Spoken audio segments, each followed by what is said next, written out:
अवगुण भरे एक गुण नाही। अमृत छाड़ बिख बिख खाई। माया मोह परम पे भूले। सुतदारा स्यों प्रीत लगाई। एक उत्तम पंथ सुनियो गुर संगत। तेह मिलंत जम त्रास मिटाई।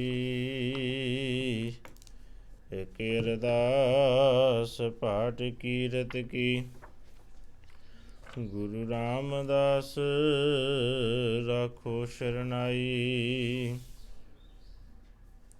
हम अवगुण परहे एक गुण नाही। अमृत छाड़ बिखे बिख खाई। माया मोह परम पै भूले। सुतदार स्यों प्रीत लगाई। एक उत्तम पंथ सुनियो गुर संगत। तेह मिलंत जम त्रास मिटाई। एक अरदास पाठ कीरत की। गुरु रामदास राखो शरणाई। एक अरदास पाठ कीरत की। गुरु रामदास राखो शरणाई। वाहिगुरु जी सलोक। मन साचा मुख साचा सोए। अवर न पेखे एक सबिन कोय।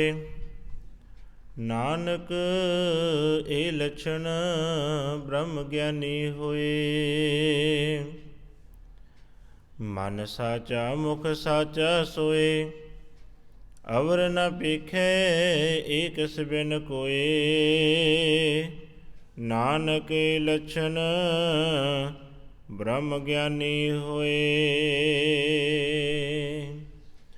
परम सन्मानयोग गुरु प्यारी गुरु रोसा संगत जीओ। अपरपार बख्शिश रहमत होई है। सतगुरु जी ਦੀ ਮਿਹਰ ਸਦਕਾ ਅੰਮ੍ਰਿਤ ਵੇਲੇ ਗੁਰਬਾਣੀ ਵਿਚਾਰ ਦੇ ਨਾਲ ਜੁੜਨ ਦਾ ਸੁਭਾਗ ਸਮਾਂ ਪ੍ਰਾਪਤ ਹੋ ਰਿਹਾ ਹੈ, ਜਿੱਥੇ ਅਸੀਂ ਘਰਾਂ ਦੇ ਵਿੱਚ ਬੈਠ ਕੇ ਗੁਰਬਾਣੀ ਨੂੰ ਲਾਈਵ ਸੁਣਦੇ ਹਾਂ, ਫੇਸਬੁੱਕ YouTube ਦੇ ਰਾਹੀਂ। ਉੱਥੇ ਜਿੱਥੇ ਵੀ ਕੰਨਾਂ ਦੇ ਵਿੱਚ ਆਵਾਜ਼ ਪੈਂਦੀ ਹੈ, ਯਤਨ ਕਰੀਏ ਮਨ ਬਿਰਤੀਆਂ ਨੂੰ ਇਕਾਗਰ ਰੱਖਦੇ ਹੋਏ ਸਤਿਗੁਰੂ ਜੀ ਦੇ ਚਰਨਾਂ ਦਾ ਧਿਆਨ ਟਿਕਾਈਏ। ਫਤਿਹ ਪ੍ਰਵਾਨ ਕਰੋ। ਹਾਜ਼ਰੀ ਗੁਰੂ ਚਰਨਾਂ 'ਚ ਲਵਾਓ ਜੀ। ਦੋਨੋਂ ਹੱਥ ਜੋੜ ਕੇ ਗੁਰੂ ਗ੍ਰੰਥ ਸਾਹਿਬ ਪਾਤਸ਼ਾਹ ਜੀ ਦੇ ਚਰਨਾਂ 'ਚ ਸੀਸ ਝੁਕਾਉਂਦੇ ਹੋਏ, ਹਾਜ਼ਰ ਨਾਜ਼ ਜਾਣਦੇ ਹੋਏ ਬੁਲੰਦ ਆਵਾਜ਼ ਦੇ ਵਿੱਚ ਸਾਰੀ ਸੰਗਤ ਆਖੋ ਜੀ, ਵਾਹਿਗੁਰੂ ਜੀ ਕਾ ਖਾਲਸਾ, ਵਾਹਿਗੁਰੂ ਜੀ ਕੀ ਫਤਿਹ। ਪਿਛਲੇ ਦਿਨਾਂ ਤੋਂ ਲੜੀਵਾਰ ਗੁਰਬਾਣੀ ਵਿਚਾਰ ਆਰੰਭ ਕੀਤੀ ਹੈ, ਜਿਸ ਦੇ ਅੰਦਰ ਪਾਵਨ ਬਾਣੀ ਸੁਖਮਨੀ ਸਾਹਿਬ ਜੀ ਦੀ ਆਪਾਂ ਵਿਚਾਰ ਪਿਛਲੇ ਦਿਨਾਂ ਤੋਂ ਕਰਦੇ ਆ ਰਹੇ ਹਾਂ। 7 ਸਲੋਕਾਂ ਦੀ 7 ਅਸ਼ਟਪਦੀਆਂ ਦੀ ਵਿਚਾਰ ਹੁਣ ਤੱਕ ਹੋ ਚੁੱਕੀ ਹੈ। ਅੱਜ 8ਵੇਂ ਸਲੋਕ ਦੇ ਅੰਦਰ ਗੁਰਦੇਵ ਜੀ ਬਚਨ ਕਰਦੇ, ਧੰਨ ਗੁਰੂ ਅਰਜਨ ਦੇਵ ਪਾਤਸ਼ਾਹ ਜੀ ਆਪਣੇ ਮੁਖਾਰ ਬਿੰਦ ਵਿੱਚੋਂ ਇਸ ਸਲੋਕ ਦੇ ਰਾਹੀਂ ਬਚਨ ਕਰਦੇ ਹਨ। ਸਲੋਕ। ਮਨ ਸਾਚਾ ਮੁਖ ਸਾਚਾ ਸੋਏ। ਅਵਰ ਨ ਪੇਖੈ ਏਕ ਸਬਿਨ ਕੋਏ। ਨਾਨਕ ਇਹ ਲੱਛਣ ਬ੍ਰਹਮ ਗਿਆਨੀ ਹੋਏ। ਅਸ਼ਟਪਦੀ। ਗੁਰਦੇਵ ਜੀ ਕਹਿੰਦੇ, ਜਿਸ ਮਨੁੱਖ ਦੇ ਮਨ ਦੇ ਵਿੱਚ ਸਦਾ ਸਥਿਰ ਰਹਿਣ ਵਾਲਾ ਪ੍ਰਭੂ ਵਸਦਾ ਹੈ, ਜੋ ਮੂੰਹੋਂ ਵੀ ਉਸੇ ਪ੍ਰਮਾਤਮਾ ਦਾ ਜਪ ਕਰਦਾ ਹੈ, ਮਨ ਸਾਚਾ ਮੁਖ ਸਾਚਾ ਸੋਏ। ਅਵਰ ਨਾ ਪੇਖੈ ਏਕ ਸਬਿਨ ਕੋਇ। ਉਹ ਜਿਹੜਾ ਹੋਰ ਕਿਸੇ ਨੂੰ ਵੇਖਦਾ ਹੀ ਨਹੀਂ, ਇੱਕ ਪਰਮਾਤਮਾ ਤੋਂ ਬਿਨਾਂ ਜਿਹਨੂੰ ਦੂਜਾ ਨਜ਼ਰ ਕਿਤੇ ਨਹੀਂ ਆਉਂਦਾ। ਕਿੰਨੀ ਕੁ ਉੱਚੀ ਅਵਸਥਾ ਹੋਵੇਗੀ, ਕਦੇ ਜਾਣ ਕੇ ਕਦੇ ਮਹਿਸੂਸ ਕਰਕੇ ਵੇਖੀਏ ਵੀ ਐਸਾ ਬੰਦਾ ਜਿਹੜਾ ਗੁਰਦੇਵ ਜੀ ਕਹਿੰਦੇ ਅਵਰ ਨਾ ਪੇਖੈ ਏਕ ਸਬਿਨ ਕੋਇ, ਇੱਕ ਤੋਂ ਬਿਨਾਂ ਜਿਹੜਾ ਵੇਖਦਾ ਹੀ ਕਿਸੇ ਨੂੰ ਨਹੀਂ। ਨਾ ਵੇਖਣ ਤੋਂ ਭਾਵ ਇਹ ਨਹੀਂ ਵੀ ਹੋਰ ਕੁਝ ਵੇਖਦਾ ਨਹੀਂ, ਅੱਖਾਂ ਬੰਦ ਕਰ ਲੈਂਦਾ। ਵੀ ਪਰਮਾਤਮਾ ਤੋਂ ਬਿਨਾਂ ਉਹਨੂੰ ਹੋਰ ਕੁਝ ਨਜ਼ਰ ਹੀ ਨਹੀਂ ਆਉਂਦਾ। ਪਰਮੇਸ਼ਰ ਤੋਂ ਬਿਨਾਂ ਜਿੱਧਰ ਵੀ ਵੇਖਦਾ ਪਰਮਾਤਮਾ ਹੀ ਪਰਮਾਤਮਾ। ਜਿੱਧਰ ਵੀ ਝਾਤ ਮਾਰਦਾ ਹੈ ਕੁਦਰਤ ਦੇ ਵੱਲ ਵੇਖਦਾ ਹੈ, ਕਾਇਨਾਤ ਵੱਲ ਵੇਖਦਾ ਹੈ, ਉਹਦੇ ਵਿੱਚੋਂ ਕਾਦਰ ਦਿਖਾਈ ਦਿੰਦਾ ਹੈ। ਬਨਸਪਤੀ ਵੱਲ ਵੇਖਦਾ ਹੈ, ਜੀਵਾਂ ਜੰਤੂਆਂ ਦੇ ਵੱਲ ਵੇਖਦਾ ਹੈ, ਪਰਬਤਾਂ ਦੇ ਵੱਲ ਵੇਖਦਾ ਹੈ, ਉਹ ਬੰਦਾ ਹੈ ਹਰ ਪਾਸੇ ਪਰਮਾਤਮਾ ਰਮਿਆ ਹੋਇਆ ਦਿਸਦਾ ਹੈ। ਇਹਨੂੰ ਕਿਹਾ ਧੰਨ ਗੁਰੂ ਅਰਜਨ ਦੇਵ ਪਾਤਸ਼ਾਹ ਜੀ ਨੇ, ਅਵਰ ਨਾ ਪੇਖੈ ਏਕਸ ਬਿਨ ਕੋਈ। ਇੱਕ ਤੋਂ ਬਿਨਾਂ ਉਹਨੂੰ ਹੋਰ ਦਿਸਦਾ ਹੀ ਕੁਝ ਨਹੀਂ। ਸਤਿਗੁਰੂ ਜੀ ਕਹਿੰਦੇ, ਜਿਸ ਬੰਦੇ ਦੀ, ਜਿਸ ਮਨੁੱਖ ਦੀ ਐਸੀ ਅਵਸਥਾ ਬਣ ਜਾਂਦੀ ਹੈ, ਨਾਨਕ ਇਹ ਲੱਛਣ ਬ੍ਰਹਮ ਗਿਆਨੀ ਹੋਏ। ਤਾਂ ਤੇ ਹੈ ਨਾਨਕ, ਐਸੇ ਲੱਛਣਾਂ ਵਾਲਾ, ਐਸੇ ਗੁਣਾਂ ਵਾਲਾ ਮਨੁੱਖ ਹੈ ਜਿਹੜਾ ਉਹ ਬ੍ਰਹਮ ਗਿਆਨੀ ਹੈ। ਨਾਨਕ ਇਹ ਲੱਛਣ ਬ੍ਰਹਮ ਗਿਆਨੀ ਹੋਏ। ਇਹ ਬ੍ਰਹਮ ਗਿਆਨੀ ਦੇ ਗੁਣ ਨੇ। ਬ੍ਰਹਮ ਗਿਆਨੀ ਤੋਂ ਭਾਵ ਜਿਹਨੂੰ ਬ੍ਰਹਮ ਦਾ ਗਿਆਨ ਹੋ ਗਿਆ, ਜਿਹਨੂੰ ਪਰਮਾਤਮਾ ਦਾ ਗਿਆਨ ਹੋ ਗਿਆ, ਉਹਨੂੰ ਬ੍ਰਹਮ ਗਿਆਨੀ ਕਿਹਾ ਜਾਂਦਾ ਹੈ। ਪਰ ਬਹੁਤਾਂਤ ਇਸ ਬ੍ਰਹਮ ਗਿਆਨੀ ਸ਼ਬਦ ਦੇ ਪਿੱਛੇ ਵੀ ਅੱਜ ਧਰਮ ਦੇ ਨਾਮ 'ਤੇ ਲੋਕਾਂ ਨੂੰ ਠੱਗਿਆ ਜਾਂਦਾ ਹੈ। ਕਈ ਵਿਖਾਵੇ ਦੇ ਬ੍ਰਹਮ ਗਿਆਨੀ, ਮੈਂ ਖਿਮਾ ਮੰਗ ਕੇ ਬੇਨਤੀ ਕਰਨੀ ਚਾਹਾਂ, ਕਈ ਆਪੂ ਬਣੇ ਬ੍ਰਹਮ ਗਿਆਨੀ ਇਸ ਤਰ੍ਹਾਂ ਦੇ ਦੁਨੀਆ 'ਚ, ਉਹਨਾਂ ਦੀ ਵੀ ਕਮੀ ਨਹੀਂ। ਜਿਨ੍ਹਾਂ ਦੇ ਮੂੰਹ ਦੇ ਵਿੱਚ ਕੁਝ ਹੋਰ ਹੈ, ਮਨ ਦੇ ਵਿੱਚ ਕੁਝ ਹੋਰ ਹੈ। ਜਿਹੜੇ ਅੰਦਰੋਂ ਬਾਹਰੋਂ ਇੱਕ ਨਹੀਂ, ਬਾਹਰ ਝੂਠ ਦਾ ਲਿਬਾਸ ਹੈ, ਅੰਦਰ ਝੂਠ ਵਸਿਆ ਹੋਇਆ, ਬਾਹਰ ਸੱਚ ਦਾ ਲਿਬਾਸ ਪਾਇਆ ਹੋਇਆ, ਐਸੇ ਲੋਕਾਂ ਦੀ ਵੀ ਕਮੀ ਨਹੀਂ ਹੈ। ਇੱਥੇ ਗੁਰਦੇਵ ਜੀ ਬਚਨ ਕਰਦੇ ਨੇ, ਇਹ ਗੁਣਾਂ ਵਾਲਾ ਬੰਦਾ ਬ੍ਰਹਮ ਗਿਆਨੀ ਹੈ। ਇਹਦੇ ਗੁਣਾਂ ਦੀ ਪਛਾਣ ਹੁੰਦੀ ਹੈ। ਨਾਨਕ ਇਹ ਲੱਛਣ ਬ੍ਰਹਮ ਗਿਆਨੀ ਹੋਏ। ਅਸ਼ਟਪਦੀ। ਹੁਣ ਅੱਗੇ ਅਸ਼ਟਪਦੀ ਦੇ ਰਾਹੀਂ ਸਤਿਗੁਰੂ ਜੀ ਖੁਲਾਸਾ ਕਰਦੇ ਹਨ। ਬ੍ਰਹਮ ਗਿਆਨੀ ਸਦਾ ਨਿਰਲੇਪ, ਜੈਸੇ ਜਲ ਮੈਂ ਕਮਲ ਅਲੇਪ। ਬ੍ਰਹਮ ਗਿਆਨੀ ਮਨੁੱਖ ਵਿਕਾਰਾਂ ਵੱਲੋਂ ਸਦਾ ਬੇਦਾਗ ਰਹਿੰਦਾ ਹੈ, ਨਿਰਲੇਪ ਰਹਿੰਦਾ। ਉਹ ਲਿਪਟਿਆ ਨਹੀਂ, ਉਹ ਮੋਹ ਮਾਇਆ ਪਦਾਰਥਾਂ ਦੇ ਵਿੱਚ ਲਿਪਟਿਆ ਨਹੀਂ, ਉਹ ਵਿਕਾਰਾਂ 'ਚ ਖਚਿਤ ਨਹੀਂ ਹੋਇਆ। ਉਹ ਇਸ ਤਰ੍ਹਾਂ ਨਿਰਲੇਪ ਹੈ ਜਿਵੇਂ ਪਾਣੀ ਦੇ ਵਿੱਚ ਉੱਗੇ ਹੋਏ ਕੌਲ ਫੁੱਲ ਨੂੰ ਵੇਖੀਏ, ਉਹ ਚਿੱਕੜ ਤੋਂ ਸਾਫ਼ ਹੁੰਦੇ ਨੇ। ਜੜ੍ਹਾਂ ਭਾਵੇਂ ਚਿੱਕੜ ਦੇ ਵਿੱਚ ਨੇ, ਜੜ੍ਹਾਂ ਭਾਵੇਂ ਗੰਧਲੇ ਪਾਣੀ ਦੇ ਵਿੱਚ ਨੇ ਕੌਲ ਫੁੱਲ ਦੀਆਂ, ਪਰ ਆਪ ਬਾਹਰ ਖਿੜਿਆ ਹੋਇਆ। ਇਹ ਬ੍ਰਹਮ ਗਿਆਨੀ ਦੀ ਉਦਾਹਰਣ ਦੇ ਰਹੇ ਨੇ ਸਤਿਗੁਰੂ ਧੰਨ ਗੁਰੂ ਅਰਜਨ ਦੇਵ ਪਾਤਸ਼ਾਹ ਜੀ। ਬ੍ਰਹਮ ਗਿਆਨੀ ਸਦਾ ਨਿਰਦੋਖ, ਜੈਸੇ ਸੂਰ ਸਰਬ ਕੋ ਸੁਖ। ਸਤਿਗੁਰੂ ਜੀ ਕਹਿੰਦੇ ਬ੍ਰਹਮ ਗਿਆਨੀ ਮਨੁੱਖ ਸਾਰੇ ਪਾਪਾਂ ਨੂੰ ਸਾੜ ਦਿੰਦੇ ਨੇ ਅਤੇ ਪਾਪਾਂ ਤੋਂ ਬਚੇ ਰਹਿੰਦੇ ਨੇ, ਨਿਰਦੋਖ ਰਹਿੰਦੇ ਨੇ। ਜਿਵੇਂ ਸੂਰਜ ਸਾਰੇ ਰਸਾਂ ਨੂੰ ਸੁਕਾ ਦਿੰਦਾ ਹੈ, ਬ੍ਰਹਮ ਗਿਆਨੀ ਦਾ ਪ੍ਰਤਾਪ ਇਸ ਤਰ੍ਹਾਂ ਦਾ ਹੈ, ਉਹ ਆਪਣੇ ਸਾਰੇ ਪਾਪਾਂ ਨੂੰ ਨਾਸ਼ ਕਰ ਦਿੰਦਾ ਹੈ। ਬ੍ਰਹਮ ਗਿਆਨੀ ਕੈ ਦ੍ਰਿਸ਼ਟ ਸਮਾਨ, ਜੈਸੇ ਰਾਜ ਰੰਕ ਕੋ ਲਾਗੇ ਤੁਲ ਪਵਾਨ। ਬ੍ਰਹਮ ਗਿਆਨੀ ਦੇ ਅੰਦਰ ਸਭ ਵੱਲ ਇੱਕੋ ਜਿਹੀ ਨਜ਼ਰ ਨਾਲ ਤੱਕਣ ਦਾ ਸੁਭਾਅ ਹੁੰਦਾ ਹੈ। ਬ੍ਰਹਮ ਗਿਆਨੀਆਂ ਦੇ ਅੰਦਰ ਕਦੇ ਭੇਦਭਾਵ ਨਹੀਂ। ਅੱਜ ਦਾ ਕਿਤੇ ਖਿਆਲ ਕਰਕੇ ਵੇਖੋ ਦੁਨੀਆ ਦੇ ਵਿੱਚ ਤੁਸੀਂ ਵੀ ਆਪੋ ਬਣੇ ਬ੍ਰਹਮ ਗਿਆਨੀ ਬੜਾ ਭੇਦਭਾਵ ਰੱਖਦੇ ਨੇ ਖਲਕ ਦੇ ਨਾਲ। ਕਈਆਂ ਦੇ ਤਾਂ ਲੰਗਰ ਵੰਡੇ ਹੋਏ ਨੇ, ਇਹ ਲੰਗਰ ਫਲਾਨੀ ਜਾਤ ਦਾ, ਇਹ ਲੰਗਰ ਫਲਾਨੀ ਜਾਤ ਦਾ ਹੈ। ਸਾਡੇ ਲੰਗਰ 'ਚ ਨੀਵੀਂ ਜਾਤ ਵਾਲੇ ਦਾ ਲੰਗਰ ਪ੍ਰਵਾਨ ਨਹੀਂ।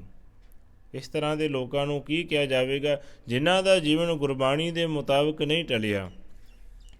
ਇਸ ਕਰਕੇ ਸਮਝਣਾ ਪਵੇਗਾ। ਧੰਨ ਗੁਰੂ ਅਰਜਨ ਦੇਵ ਪਾਤਸ਼ਾਹ ਜੀ ਸਮਝਾਉਂਦੇ ਨੇ, ਬ੍ਰਹਮ ਗਿਆਨੀ ਕੈ ਦ੍ਰਿਸ਼ਟ ਸਮਾਨ। ਦ੍ਰਿਸ਼ਟੀ ਉਹਨਾਂ ਦੀ ਸਮਾਨ ਹੈ, ਉਹਨਾਂ ਦੀ ਦੇਖਣ ਦੀ ਤਾਕਤ ਇੱਕ ਬਰਾਬਰ ਹੈ। ਉਹ ਕਦੇ ਭੇਦ ਨਹੀਂ ਕਰਦੇ। ਜੈਸੇ ਰਾਜ ਰੰਕ ਕੋ ਲਾਗੇ ਤੁਲ ਪਵਾਨ। ਪਵਾਨ ਕਹਿੰਦੇ ਨੇ ਹਵਾ ਨੂੰ। ਬ੍ਰਹਮ ਗਿਆਨੀ ਦਾ ਨਜ਼ਰੀਆ ਹਵਾ ਵਰਗਾ ਹੈ, ਭਾਵ ਇੱਕ ਸਮਾਨ ਹੈ, ਕੋਈ ਵਿਤਕਰਾ ਨਹੀਂ। ਹਵਾ ਚੱਲਦੀ ਹੋਵੇ ਕੋਈ ਵਿਤਕਰਾ ਨਹੀਂ ਕਰਦੀ। ਇਹ ਉਦਾਹਰਨ ਧੰਨ ਗੁਰੂ ਅਰਜਨ ਦੇਵ ਪਾਤਸ਼ਾਹ ਜੀ ਆਪਣੀ ਬਾਣੀ 'ਚ ਦਿੰਦੇ ਪਏ ਨੇ। ਕਦੇ ਵੀ ਹਵਾ ਕਿਸੇ ਦੇ ਨਾਲ ਵਿਤਕਰਾ ਨਹੀਂ ਕਰਦੀ। ਹਵਾ ਦੇ ਬੁੱਲੇ ਰਾਜੇ ਵਾਸਤੇ ਵੀ ਉਤਨੇ ਵਗਦੇ ਨੇ ਅਤੇ ਕੰਗਾਲ ਵਾਸਤੇ ਵੀ ਉਤਨੇ ਵਗਦੇ ਨੇ। ਸਾਬਾ ਜੀ ਕਹਿੰਦੇ ਜੈਸੇ ਰਾਜ ਰੰਕ ਕੋ ਲਾਗੇ ਤੁਲ ਪਵਾਨ, ਬ੍ਰਹਮ ਗਿਆਨੀ ਕੈ ਧੀਰਜ ਏਕ, ਜਿਉ ਬਸਦਾ ਕੋ ਖੋਦੈ ਕੋ ਚੰਦਨ ਲੇਪ। ਸਾਬਾ ਜੀ ਬਚਨ ਕਰਦੇ ਕੋਈ ਭਲਾ ਕਹੇ ਭਾਵੇਂ ਕੋਈ ਬੁਰਾ ਕਹੇ, ਪਰ ਬ੍ਰਹਮ ਗਿਆਨੀ ਮਨੁੱਖਾਂ ਦੇ ਅੰਦਰ ਇੱਕ ਤਾਰ ਹੌਸਲਾ ਕਾਇਮ ਰਹਿੰਦਾ ਹੈ। ਉਹਨਾਂ ਨੂੰ ਕੋਈ ਫਰਕ ਨਹੀਂ ਪੈਂਦਾ, ਭਾਵੇਂ ਕੋਈ ਬੁਰਾ ਕਹਿੰਦਾ, ਭਾਵੇਂ ਕੋਈ ਚੰਗਾ ਕਹਿੰਦਾ, ਭਾਵੇਂ ਨਿੰਦਾ ਹੋ ਰਹੀ ਹੈ, ਭਾਵੇਂ ਉਸਤਤੀ ਹੋ ਰਹੀ ਹੈ, ਬ੍ਰਹਮ ਗਿਆਨੀਆਂ ਨੂੰ ਕੋਈ ਫਰਕ ਨਹੀਂ ਪੈਂਦਾ। ਤਾਂ ਹੀ ਤਾਂ ਮੇਰੇ ਪਾਤਸ਼ਾਹ ਨੇ ਦੇਵ ਗੰਧਾਰੀ ਰਾਗ 'ਚ ਬਚਨ ਕੀਤੇ ਨੇ। ਸਾਬਾ ਕਹਿੰਦੇ ਐਸੀ ਅਵਸਥਾ ਬਣ ਜਾਂਦੀ, ਅਬ ਹਮ ਚਲੀ ਠਾਕੁਰ ਪੈ ਹਾਰ, ਜਬ ਹਮ ਸ਼ਰਨ ਪ੍ਰਭੂ ਕੀ ਆਈ, ਰਾਖ ਪ੍ਰਭੂ ਭਾਵੇਂ ਮਾਰ, ਲੋਕਨ ਕੀ ਚਤਰਾਈ ਉਪਮਾ ਤੇ ਬੈ ਸੰਤਰ ਜਾਰ। ਕੋਈ ਭਲਾ ਕਹੋ ਭਾਵੇਂ ਬੁਰਾ ਕਹੋ, ਹਮ ਤਨ ਦਿਓ ਹੈ ਢਾਰ। ਸਮਰਪਣ ਭਾਵ ਆ ਜਾਂਦਾ, ਹੁਣ ਲੋਕਾਂ ਦੀ ਪਰਵਾਹ ਕੋਈ ਨਹੀਂ। ਸਤਿਗੁਰੂ ਜੀ ਕਹਿੰਦੇ ਇਸ ਤਰ੍ਹਾਂ ਦੇ ਬਚਨ ਸਾਹਿਬ ਬਾਣੀ 'ਚ ਸਮਝਾਉਂਦੇ ਨੇ ਵੀ ਜਦੋਂ ਰੱਬ ਦੇ ਨਾਲ ਬੰਦੇ ਦੀ ਬਿਰਤੀ ਜੁੜਦੀ ਹੈ ਫਿਰ ਲੋਕਾਂ ਦੀ ਪਰਵਾਹ ਕੋਈ ਨਹੀਂ। ਅੱਜ ਤਾਂ ਬੰਦਾ ਲੋਕ ਲਾਜ ਨਾਲ ਜੀਂਦਾ ਵੀ ਲੋਕ ਕੀ ਕਹਿਣਗੇ, ਪਰ ਜਦੋਂ ਪਰਮਾਤਮਾ ਦੇ ਨਾਲ ਲਿਵ ਜੁੜ ਜਾਂਦੀ ਫਿਰ ਲੋਕਾਂ ਦੀ ਪਰਵਾਹ ਨਹੀਂ। ਲੋਕਨ ਕੀ ਚਤਰਾਈ ਉਪਮਾ ਤੇ ਬੈ ਸੰਤਰ ਜਾਰ, ਲੋਕਾਂ ਦੀਆਂ ਵਡਿਆਈਆਂ, ਲੋਕਾਂ ਦੀਆਂ ਉਸਤਤੀਆਂ ਧੰਨ ਗੁਰੂ ਅਰਜਨ ਪਾਤਸ਼ਾਹ ਕਹਿੰਦੇ ਅੱਗ 'ਚ ਸਾੜ ਦੇਵੋ, ਮੈਨੂੰ ਨਹੀਂ ਚਾਹੀਦੀਆਂ। ਇਸ ਕਰਕੇ ਸਾਬਾ ਜੀ ਕਹਿੰਦੇ ਬੇਪਰਵਾਹ ਸਦਾ ਰੰਗ ਹਰ ਕੈ, ਜਾਂ ਕੋ ਪਾਖ ਸੁਆਮੀ। ਜਿਨ੍ਹਾਂ ਦੇ ਪੱਖ ਦੇ ਵਿੱਚ ਪ੍ਰਮਾਤਮਾ ਹੁੰਦਾ ਹੈ, ਜਿਨ੍ਹਾਂ ਨੇ ਪ੍ਰਮਾਤਮਾ ਨੂੰ ਪਾ ਲਿਆ ਹੁੰਦਾ ਹੈ, ਉਹ ਲੋਕਾਂ ਤੋਂ ਬੇਪਰਵਾਹ ਹੋ ਜਾਂਦੇ ਨੇ। ਇਸ ਕਰਕੇ ਇਹ ਬੇਪਰਵਾਹੀ ਦੀ ਵੀ ਇੱਕ ਅਵਸਥਾ ਹੈ। ਸਾਬਾ ਜੀ ਤੇ ਬਚਨ ਕਰਦੇ ਬ੍ਰਹਮ ਗਿਆਨੀ ਕੈ ਧੀਰਜ ਏਕ, ਭਾਵ ਉਹਨਾਂ ਦੇ ਅੰਦਰ ਇੱਕੋ ਰਸ ਧੀਰਜ, ਇੱਕੋ ਰਸ ਹੌਸਲਾ ਕਾਇਮ ਰਹਿੰਦਾ ਹੈ। ਉਹਨਾਂ ਦਾ ਅੰਦਰ ਦਾ ਸੰਤੁਲਨ ਕਦੇ ਵਿਗੜਦਾ ਨਹੀਂ। ਜਿਉਂ ਬਸਦਾ ਕੋ ਖੋਦੈ ਕੋ ਚੰਦਨ ਲੇਪ, ਜਿਵੇਂ ਧਰਤੀ ਨੂੰ ਕੋਈ ਤਾਂ ਖੋਦਦਾ ਹੈ ਅਤੇ ਕੋਈ ਚੰਦਨ ਦਾ ਲੇਪਨ ਕਰਦਾ, ਪਰ ਧਰਤੀ ਨੂੰ ਪਰਵਾਹ ਕੋਈ ਨਹੀਂ ਹੈ। ਧੰਨ ਗੁਰੂ ਅਰਜਨ ਪਾਤਸ਼ਾਹ ਜੀ ਹਵਾਲਾ ਦੇ ਕੇ ਸਮਝਾਉਂਦੇ ਨੇ ਵੀ ਬ੍ਰਹਮ ਗਿਆਨੀ ਤਾਂ ਧਰਤੀ ਜਿੱਡੇ ਹੌਸਲੇ ਵਰਗਾ ਹੈ, ਧਰਤੀ ਜਿੱਡੇ ਜਿਗਰੇ ਵਰਗਾ। ਕਈ ਤਾਂ ਧਰਤੀ ਦੇ ਸੀਨੇ ਨੂੰ ਪਾੜ ਕੇ ਪਾਣੀ ਕੱਢਦੇ ਨੇ ਧਰਤੀ ਦੇ ਹੇਠਾਂ ਤੋਂ, ਕਈ ਧਰਤੀ ਨੂੰ ਖੋਦਦੇ ਨੇ, ਪਰ ਕਈ ਧਰਤੀ ਦੇ ਉੱਤੇ ਲੇਪ ਕਰਦੇ ਨੇ ਚੰਦਨ ਦਾ। ਸਾਬਾ ਜੀ ਕਹਿੰਦੇ ਜਿਉਂ ਬਸਦਾ ਕੋਊ ਖੋਦੇ ਕੋਊ ਚੰਦਨ ਲੇਪ। ਬਸਦਾ ਕਹਿੰਦੇ ਧਰਤੀ ਨੂੰ ਕੋਈ ਖੋਦਦਾ ਕੋਈ ਲੇਪ ਕਰਦਾ, ਪਰ ਧਰਤੀ ਨੂੰ ਥੋੜ੍ਹਾ ਫਰਕ ਪੈਂਦਾ ਹੈ, ਕਿਉਂਕਿ ਸਾਬਾ ਨੇ ਤਾਂ ਹੀ ਤਾਂ ਕਿਹਾ ਬਾਣੀ 'ਚ ਵੀ ਧਰਤੀ ਵਰਗਾ ਹੌਸਲਾ ਹੈ ਬ੍ਰਹਮ ਗਿਆਨੀ ਦਾ। ਤਾਂ ਹੀ ਤਾਂ ਇੱਥੇ ਚੇਤੇ ਆਉਂਦਾ ਭਾਈ ਗੁਰਦਾਸ ਜੀ ਵੀ ਬਾਣੀ 'ਚ ਆਪਣੇ ਸ਼ਬਦਾਂ ਦੇ ਵਿੱਚ ਸਮਝਾਉਂਦੇ ਨੇ ਵੀ ਧਰਤੀ ਜਿਹੜਾ ਜਿਗਰਾ ਕਿਸੇ ਦਾ ਨਹੀਂ, ਪਰ ਧਰਤੀ ਵੀ ਕਹਿੰਦੀ ਵੀ ਮੈਨੂੰ ਭਾਰ ਕਿਸੇ ਦਾ ਜਾਪਦਾ ਨਹੀਂ। ਜੇ ਕੋਈ ਭਾਰ ਜਾਪਦਾ ਅਕਿਰਤ ਕਣ ਦਾ, ਰੱਬ ਤੋਂ ਟੁੱਟੇ ਹੋਏ ਬੰਦੇ ਦਾ ਮਿੰਟ ਤੋਂ ਭਾਰ ਸਹਿਆ ਨਹੀਂ ਜਾਂਦਾ, ਉਹ ਧਰਤੀ ਦੇ ਬੋਝ ਬਣਿਆ ਹੋਇਆ ਹੈ। ਤਾਂ ਹੀ ਧਰਤੀ ਪੁਕਾਰ ਕੇ ਕਹਿੰਦੀ ਨਾ ਤਿਸ ਭਾਰੇ ਪਰਬਤਾਂ ਆਕਾਸ਼ ਖਾਂਦੇ, ਵੀ ਬੜੇ ਆਕਾਸ਼ਾਂ ਨੂੰ ਖਹਿੰਦੇ ਪਰਬਤ ਵੀ ਮੇਰੇ ਸੀਨੇ 'ਤੇ ਖੜੇ, ਮੈਨੂੰ ਕੋਈ ਪਰਵਾਹ ਨਹੀਂ ਹੈ। ਇਸ ਤਰੀਕੇ ਨਾਲ ਭਾਈ ਗੁਰਦਾਸ ਜੀ ਉਦਾਹਰਣ ਦੇ ਕੇ ਸਮਝਾਉਂਦੇ ਵੀ ਧਰਤੀ ਪੁਕਾਰ ਕਰਦੀ ਹੈ, ਧਰਤੀ ਕਹਿੰਦੀ ਕੋਈ ਪਰਵਾਹ ਨਹੀਂ, ਪਰਬਤਾਂ ਦਾ ਭਾਰ ਨਹੀਂ, ਨਦੀ ਨਾਲੇ ਵਹਿੰਦੇ ਨੇ, ਨਹਿਰਾਂ ਵਹਿੰਦੀਆਂ, ਸਮੁੰਦਰ ਵਹਿੰਦੇ, ਕੋਈ ਪਰਵਾਹ ਨਹੀਂ ਹੈ। ਮੇਰੇ ਤੇ ਐਡੇ ਐਡੇ ਮੰਦਰ ਮਹਿਲ ਸਾਜੇ ਹੋਏ ਨੇ, ਮੈਨੂੰ ਕੋਈ ਪਰਵਾਹ ਨਹੀਂ ਹੈ। ਅਣਗਿਣਤ ਜੀਵ ਰਹਿੰਦੇ, ਕੋਈ ਭਾਰ ਨਹੀਂ, ਸਭ ਕੁਝ ਸਹਿਣ ਕਰਦੀਆਂ। ਅਤੇ ਆਖਰਕਾਰ ਭਾਈ ਗੁਰਦਾਸ ਜੀ ਕਹਿੰਦੇ ਭਾਰੇ ਭੂਈ ਅਕਿਰਤ ਕਣ ਮੰਦੀ ਹੂੰ ਮੰਦੇ। ਮੈਂ ਸੰਖੇਪ ਬੇਨਤੀ ਕਰਦਾ ਵੀ ਅਕਿਰਤ ਕਣ ਦਾ ਭਾਰ ਹੈ, ਬੋਝ ਹੈ। ਇਸ ਕਰਕੇ ਜਿਗਰੇ ਦੀ ਗੱਲ ਆਉਂਦੀ ਤਾਂ ਧਰਤੀ ਜਿੱਡਾ ਜਿਗਰਾ ਬ੍ਰਹਮ ਗਿਆਨੀ ਦਾ ਹੁੰਦਾ ਹੈ। ਉਹਨਾਂ ਦੇ ਚਿੱਤ ਦੇ ਵਿੱਚ ਕਿਸੇ ਦੇ ਪ੍ਰਤੀ ਕੋਈ ਵੈਰਵਾਦ ਨਹੀਂ ਹੁੰਦਾ। ਬ੍ਰਹਮ ਗਿਆਨੀ ਕਾ ਇਹ ਗੁਨਾਓ, ਨਾਨਕ ਜੋ ਭਾਵ ਕਾ ਸਹਿ ਸੁਭਾਓ। ਹੇ ਨਾਨਕ, ਜਿਵੇਂ ਅੱਗ ਦਾ ਕੁਦਰਤੀ ਸੁਭਾਅ ਹਰੇਕ ਚੀਜ਼ ਦੀ ਮੈਲ ਸਾੜ ਦਿੰਦਾ ਹੈ, ਬ੍ਰਹਮ ਗਿਆਨੀ ਮਨੁੱਖਾਂ ਦਾ ਵੀ ਇਹੀ ਗੁਣ ਹੁੰਦਾ ਹੈ। ਅੱਗ ਦੇ ਸਾਹਮਣੇ ਭਾਵੇਂ ਕੋਈ ਰੱਖ ਦੋ ਚੀਜ਼, ਉਹ ਸੁੱਧ ਕਰ ਦਿੰਦੀ, ਸੋਨੇ ਨੂੰ ਸੁੱਧ ਕਰ ਦਿੰਦੀ ਹੈ। ਇਸ ਕਰਕੇ ਸੁਭਾਅ ਬਣਿਆ ਅੱਗ ਦਾ, ਕੁਦਰਤੀ ਸੁਭਾਅ ਹਰੇਕ ਚੀਜ਼ ਦੀ ਮੈਲ ਨੂੰ ਸਾੜ ਦਿੰਦੀ ਹੈ ਅੱਗ। ਤੇ ਬ੍ਰਹਮ ਗਿਆਨੀ ਦੇ ਕੋਲ ਭਾਵੇਂ ਕੋਈ ਪਵਿੱਤਰ ਲਿਆਓ, ਭਾਵੇਂ ਕੋਈ ਪਨੀਤ ਹੋਵੇ, ਭਾਵੇਂ ਕੋਈ ਮੈਲਾ ਹੋਵੇ, ਮੈਲ ਸਾੜ ਦਿੰਦੇ ਨੇ ਬ੍ਰਹਮ ਗਿਆਨੀ। ਪਹਿਲੇ ਪਦ ਦੇ ਅੰਦਰ ਸਾਹਿਬਾ ਜੀ ਗੁਰਦੇਵ ਜੀ ਬਚਨ ਕਰਦੇ। ਹੁਣ ਦੂਸਰੇ ਪਦ ਦੀ ਆਰੰਭਤਾ ਇਸ ਪ੍ਰਕਾਰ ਹੁੰਦੀ, ਬ੍ਰਹਮ ਗਿਆਨੀ ਨਿਰਮਲ ਤੇ ਨਿਰਮਲਾ, ਜੈਸੇ ਮੈਲ ਨਾ ਲਾਗੇ ਜਲਾ। ਵਿਕਾਰਾਂ ਤੋਂ ਸਦਾ ਬ੍ਰਹਮ ਗਿਆਨੀ ਬਚਿਆ ਰਹਿੰਦਾ। ਜਿਵੇਂ ਪਾਣੀ ਨੂੰ ਮੈਲ ਨਹੀਂ ਰਹਿ ਸਕਦੀ, ਭਾਵ ਬੁਖਰਾਤ ਆਦਿਕ ਬਣ ਕੇ ਮੁੜ ਸਾਫ਼ ਹੀ ਸਾਫ਼ ਹੁੰਦਾ ਹੈ ਪਾਣੀ। ਪਾਣੀ ਕਦੇ ਮੈਲਾ ਨਹੀਂ ਹੁੰਦਾ ਹੈ। ਗੁਰਦੇਵ ਜੀ ਕਹਿੰਦੇ ਬ੍ਰਹਮ ਗਿਆਨੀ ਵੀ ਕਦੇ ਮਲੀਨ ਨਹੀਂ ਹੁੰਦਾ, ਸਦਾ ਨਿਰਮਲ ਰਹਿੰਦਾ। ਬ੍ਰਹਮ ਗਿਆਨੀ ਕੈ ਮਨ ਹੋਏ ਪ੍ਰਗਾਸ, ਜੈਸੇ ਧਰ ਉਪਰ ਆਕਾਸ। ਬ੍ਰਹਮ ਗਿਆਨੀ ਦੇ ਮਨ ਵਿੱਚ ਇਹ ਚਾਨਣ ਹੋ ਜਾਂਦਾ ਵੀ ਪਰਮਾਤਮਾ ਹਰ ਥਾਂ ਮੌਜੂਦ ਹੈ, ਰਵਿਆ ਹੋਇਆ ਹੈ। ਜਿਵੇਂ ਧਰਤੀ ਉੱਤੇ ਆਕਾਸ਼ ਸਭ ਥਾਂ ਵਿਆਪਕ ਹੈ, ਵੀ ਹੇਠਾਂ ਧਰਤੀ ਉੱਪਰ ਆਕਾਸ਼ ਹਰ ਥਾਂ 'ਤੇ ਹੈ। ਜਿੱਥੇ ਵੀ ਧਰਤੀ ਦੇ ਕੋਨੇ 'ਚ ਖੜ ਜਾਈਏ ਜਾ ਕੇ ਤੇ ਉੱਥੇ ਵੀ ਆਕਾਸ਼ ਸਾਨੂੰ ਦਿਸਦਾ ਹੈ। ਪਰਮਾਤਮਾ ਵੀ ਹਰ ਥਾਂ 'ਤੇ ਹੈ, ਪਰ ਦੇਖਣ ਦਾ ਨਜ਼ਰੀਆ ਹੋਵੇ, ਦੇਖਣ ਦੀ ਅੱਖ ਹੋਵੇ। ਤਾਂ ਹੀ ਤਾਂ ਬੁੱਲੇ ਸ਼ਾਹ ਵਰਗਿਆਂ ਨੇ ਕਹਿ ਦਿੱਤਾ, ਬੁੱਲੇ ਰੱਬ ਤੇ ਤੋਂ ਵੱਖ ਨਹੀਂ, ਪਰ ਤੇਰੀ ਦੇਖਣ ਵਾਲੀ ਅੱਖ ਨਹੀਂ। ਸਾਡੀ ਦੇਖਣ ਦੀ ਦ੍ਰਿਸ਼ਟੀ ਨਹੀਂ, ਪਰਮਾਤਮਾ ਨਹੀਂ ਲੁਕਿਆ ਹੋਇਆ ਹੈ, ਸਾਡੇ ਮਤ ਦੇ ਉੱਤੇ, ਸਾਡੀ ਸੁਰਤ ਦੀ ਅੱਖ ਦੇ ਉੱਤੇ ਪਰਦਾ ਪਿਆ ਹੋਇਆ ਹੈ। ਇਸ ਕਰਕੇ ਸਤਿਗੁਰ ਪਾਤਸ਼ਾਹ ਜੀ ਬਚਨ ਕਰਦੇ ਹਨ, ਬ੍ਰਹਮ ਗਿਆਨੀ ਕੈ ਮਿੱਤਰ ਸਤਰ ਸਮਾਨ, ਬ੍ਰਹਮ ਗਿਆਨੀ ਕੈ ਨਾਹੀ ਅਭਿਮਾਨ। ਬ੍ਰਹਮ ਗਿਆਨੀ ਦੇ ਵਾਸਤੇ ਮਿੱਤਰ ਤੇ ਦੁਸ਼ਮਣ ਇੱਕੋ ਸਮਾਨ ਨੇ। ਨਾ ਕੋਈ ਉਹਨਾਂ ਦਾ ਖਾਸ ਮਿੱਤਰ, ਨਾ ਕੋਈ ਦੁਸ਼ਮਣ ਖਾਸ ਹੁੰਦਾ ਹੈ, ਭਾਵ ਇੱਕ ਬਰਾਬਰ ਨੇ। ਉਹਨਾਂ ਦੇ ਅੰਦਰ ਵੈਰ ਵਿਰੋਧ ਨਹੀਂ ਹੈ, ਉਹਨਾਂ ਦੇ ਅੰਦਰ ਮੋਹ ਮਾਇਆ ਨਹੀਂ ਹੈ। ਇਸ ਕਰਕੇ ਨਾ ਤਾਂ ਉਹ ਰਿਸ਼ਤਿਆਂ ਨੂੰ ਲੈ ਕੇ ਮੋਹਿਤ ਹੁੰਦੇ ਨੇ ਤੇ ਨਾ ਉਹ ਕਿਸੇ ਰਿਸ਼ਤੇ ਨੂੰ ਲੈ ਕੇ ਵੈਰੀ ਹੁੰਦੇ ਨੇ। ਉਹਨਾਂ ਦੇ ਅੰਦਰ ਇਹ ਗੁਣ ਹੈ ਵੀ ਸਾਹਿਬਾ ਜੀ ਬਚਨ ਕਰਦੇ, ਬ੍ਰਹਮ ਗਿਆਨੀ ਕੈ ਮਿੱਤਰ ਸਤਰ ਸਮਾਨ, ਬ੍ਰਹਮ ਗਿਆਨੀ ਕੈ ਨਾਹੀ ਅਭਿਮਾਨ। ਕਿਉਂਕਿ ਉਹਨਾਂ ਦੇ ਅੰਦਰ ਹੰਕਾਰ ਨਹੀਂ ਹੁੰਦਾ। ਇਸ ਕਰਕੇ ਕਿਸੇ ਦੇ ਚੰਗੇ ਮੰਦੇ ਸਲੂਕ ਦਾ ਹਰਖ ਸੋਗ ਨਹੀਂ ਹੁੰਦਾ ਉਹਨਾਂ ਨੂੰ। ਭਾਵੇਂ ਕੋਈ ਸਲੂਕ ਚੰਗਾ ਕਰੇ ਉਹਨਾਂ ਨਾਲ, ਭਾਵੇਂ ਕੋਈ ਮਾੜਾ ਵਿਹਾਰ ਕਰੇ, ਕਿਸੇ ਦੇ ਬਿਹੇਵੀਅਰ ਦੇ ਨਾਲ ਉਹਨਾਂ 'ਤੇ ਕੋਈ ਵੀ ਅਸਰ ਨਹੀਂ ਹੁੰਦਾ। ਕਿਸੇ ਦੇ ਚੰਗੇ ਬਿਹੇਵ ਦਾ ਫਰਕ ਨਹੀਂ, ਕਿਸੇ ਦੇ ਮਾੜੇ ਬਿਹੇਵ ਕਰਨ ਦੇ ਨਾਲ ਕੋਈ ਫਰਕ ਨਹੀਂ ਪੈਂਦਾ। ਪਰ ਅਸੀਂ ਆਪਣੇ ਹਾਲਾਤਾਂ ਵੱਲ ਝਾਤ ਮਾਰੀਏ, ਸਾਡੀ ਜ਼ਿੰਦਗੀ ਦੀ ਰਫਤਾਰ ਕਿਸੇ ਦੂਜੇ ਦੇ ਹੱਥ ਦੇ ਉੱਤੇ ਹੁੰਦੀ ਹੈ। ਮੈਂ ਹੋਰ ਥੋੜ੍ਹਾ ਜਿਹਾ ਖੋਲ੍ਹ ਕੇ ਗੱਲ ਕਰਾਂ ਵੀ ਇੱਕ ਬੰਦੇ ਦਾ ਰਿਮੋਟ ਅਸੀਂ ਦੂਸਰੇ ਨੂੰ ਫੜਾਇਆ ਹੁੰਦਾ ਹੈ, ਭਾਵ ਸਾਡਾ ਰਿਮੋਟ ਕਿਸੇ ਦੂਜੇ ਦੇ ਹੱਥ ਦੇ ਵਿੱਚ ਹੈ। ਜਿਵੇਂ ਕੋਈ ਇਸ਼ਾਰੇ ਕਰਦਾ ਅਸੀਂ ਉਵੇਂ ਚੱਲਦੇ ਹਾਂ। ਕਿਸੇ ਨੇ ਸਾਡੀ ਖੁਸ਼ਾਮਦੀ ਕੀਤੀ ਤੇ ਅਸੀਂ ਬੜੇ ਪ੍ਰਸੰਨ ਹੋ ਗਏ। ਕੋਈ ਸਾਡੀ ਨਿੰਦਾ ਕਰਦਾ, ਕੋਈ ਸਾਨੂੰ ਬੁਰਾ ਕਹਿੰਦਾ, ਅਸੀਂ ਮਾਯੂਸ ਹੋ ਜਾਂਦੇ, ਅਸੀਂ ਵਿਆਕੁਲ ਹੋ ਜਾਂਦੇ ਹਾਂ, ਅਸੀਂ ਭੜਕ ਜਾਂਦੇ ਹਾਂ। ਸਾਡੇ ਅੰਦਰ ਫਿਰ ਕ੍ਰੋਧ ਪੈਦਾ ਹੁੰਦਾ ਹੈ, ਭਾਵ ਸਾਨੂੰ ਕੋਈ ਕ੍ਰੋਧੀ ਵੀ ਕਰ ਸਕਦਾ, ਸਾਨੂੰ ਕੋਈ ਪ੍ਰਸੰਨ ਵੀ ਕਰ ਸਕਦਾ ਹੈ। ਕੋਈ ਮਿੱਠੀਆਂ ਗੱਲਾਂ ਕਰਕੇ ਕੋਈ ਚਾਪਲੂਸ ਬੰਦਾ ਹੈ ਸਾਨੂੰ ਖੁਸ਼ਾਮਦ ਕਰ ਦਿੰਦਾ ਹੈ, ਪਰ ਕੋਈ ਅੜਬ ਸੁਭਾਅ ਦਾ ਬੰਦਾ ਮਿਲ ਜਾਵੇ ਉਹ ਸਾਨੂੰ ਨਿਰਾਸ਼ ਕਰ ਦਿੰਦਾ ਹੈ। ਭਾਵ ਸਾਡੀ ਖੁਸ਼ੀ, ਸਾਡੀ ਗਮੀ ਦੂਜੇ ਦੇ ਹੱਥ ਦੇ ਵਿੱਚ ਹੋਵੇ। ਇਹ ਕਿਸ ਤਰ੍ਹਾਂ ਦੀ ਜ਼ਿੰਦਗੀ ਦੀ ਸੈਟਿੰਗ ਕੀਤੀ ਹੋਈ ਹੈ, ਕਿਤੇ ਖਿਆਲ ਕਰਕੇ ਵੇਖੀਏ।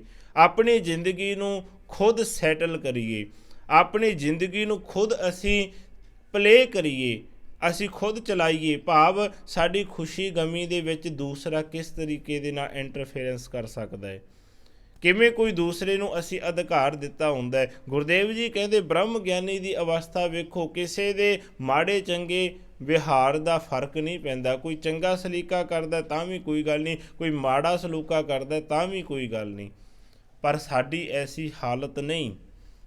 ਗੁਰਦੇਵ ਜੀ ਬ੍ਰਹਮ ਗਿਆਨੀ ਦੀ ਗੱਲ ਕਰਦੇ, ਬ੍ਰਹਮ ਗਿਆਨੀ ਕੈ ਮਿੱਤਰ ਸਤਰ ਸਮਾਨ, ਬ੍ਰਹਮ ਗਿਆਨੀ ਕੈ ਨਾ ਹੀ ਅਭਿਮਾਨ। ਪਰ ਸਾਡੇ ਅੰਦਰ ਅਭਿਮਾਨ ਹੈ, ਸਾਡੇ ਅੰਦਰ ਹੰਕਾਰ ਭਰਿਆ ਹੋਇਆ ਹੈ, ਜਿਸ ਕਰਕੇ ਜੇ ਖੁਸ਼ਾਮਦੀ ਹੁੰਦੀ ਹੈ ਤਾਂ ਬੰਦਾ ਬੜਾ ਖੁਸ਼ ਹੁੰਦਾ ਹੈ। ਜੇ ਸਾਡੀ ਖੁਸ਼ਾਮਦੀ ਨਹੀਂ ਹੁੰਦੀ, ਸਾਡੀ ਨਿੰਦਾ ਹੋ ਰਹੀ ਹੈ, ਸਾਨੂੰ ਬੋਲ ਕਬੋਲ ਬੋਲੇ ਜਾਂਦੇ ਨੇ, ਫਿਰ ਸਾਡਾ ਹੰਕਾਰ ਸਾਡੇ ਸਿਰ ਚੜ੍ਹ ਕੇ ਬੋਲਦਾ ਹੈ ਵੀ ਤੂੰ ਕੌਣ ਹੁੰਦਾ ਸਾਨੂੰ ਮਾੜਾ ਕਹਿਣ ਵਾਲਾ। ਅਸੀਂ ਕ੍ਰੋਧਿਤ ਹੋ ਜਾਂਦੇ ਹਾਂ, ਅਸੀਂ ਕੱਪੜਿਆਂ ਤੋਂ ਬਾਹਰ ਹੋ ਜਾਂਦੇ ਹਾਂ, ਅਸੀਂ ਲੋਹੇ ਲਾਖੇ ਹੋ ਜਾਂਦੇ ਹਾਂ। ਉਹਦਾ ਕਾਰਨ ਕੀ ਹੈ ਵੀ ਸਾਡੀ ਜ਼ਿੰਦਗੀ ਨੂੰ ਕੋਈ ਹੋਰ ਚਲਾਉਂਦਾ ਹੈ, ਇਸ ਕਰਕੇ ਆਪਣੀ ਜ਼ਿੰਦਗੀ ਨੂੰ ਖੁਦ ਅਸੀਂ ਸੈਟਿੰਗ ਕਰਨੀ ਹੈ, ਖੁਦ ਅਸੀਂ ਪਲੇ ਕਰੀਏ ਵੀ ਭਾਵ ਸਾਡੀ ਖੁਸ਼ੀ ਗਮੀ ਦਾ ਅਧਿਕਾਰ ਸਾਨੂੰ ਹੀ ਹੈ। ਅਸੀਂ ਕਦੋਂ ਖੁਸ਼ ਰਹਿਣਾ, ਕਦੋਂ ਮਾਯੂਸ ਹੋਣਾ ਸਾਨੂੰ ਤਾਂ ਪਤਾ ਹੋਵੇ, ਵੱਖਰੀ ਗੱਲ ਹੈ, ਪਰ ਐਸੀ ਅਵਸਥਾ ਆ ਜਾਵੇ ਜਿਹਦੇ ਅੰਦਰ ਦੁੱਖ ਅਤੇ ਸੁੱਖ ਦੀ ਪਰਵਾਹ ਕੋਈ ਨਹੀਂ। ਕਿਉਂਕਿ ਗੁਰੂ ਗ੍ਰੰਥ ਸਾਹਿਬ ਦੀ ਬਾਣੀ ਨੂੰ ਵਿਚਾਰਦੇ ਹਾਂ ਨਾ, ਸਾਨੂੰ ਇਹ ਸਿੱਖਿਆ ਮਿਲਦੀ ਹੈ। ਗੁਰਮੁਖਾਂ ਦੀ ਅਵਸਥਾ ਜਦੋਂ ਅਸੀਂ ਪੜ੍ਹਦੇ ਹਾਂ ਗੁਰਬਾਣੀ ਦੇ ਵਿੱਚੋਂ, ਸਾਹਿਬਾ ਦੱਸਦੇ ਵੀ ਉਹਨਾਂ ਦੀ ਅਵਸਥਾ ਸੁੱਖ ਅਤੇ ਦੁੱਖ ਇੱਕ ਬਰਾਬਰ ਹੈ, ਖੁਸ਼ੀ ਅਤੇ ਗਮੀ ਦੇ ਵਿੱਚ ਕੋਈ ਫਰਕ ਨਹੀਂ ਪੈਂਦਾ ਹੈ।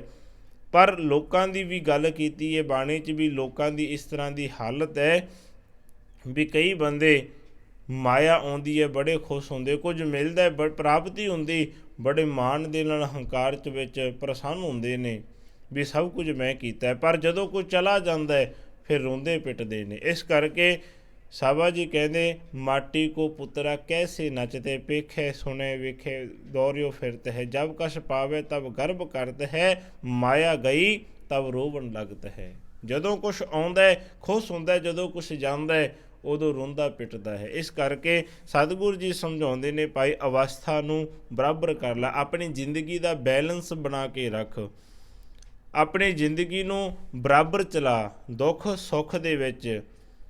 ਮੈਂ ਇੱਥੇ ਥੋੜ੍ਹੀ ਜਿਹੀ ਗੱਲ ਹੋਰ ਖੋਲ੍ਹਣੀ ਚਾਹੁੰਦਾ ਹੈ।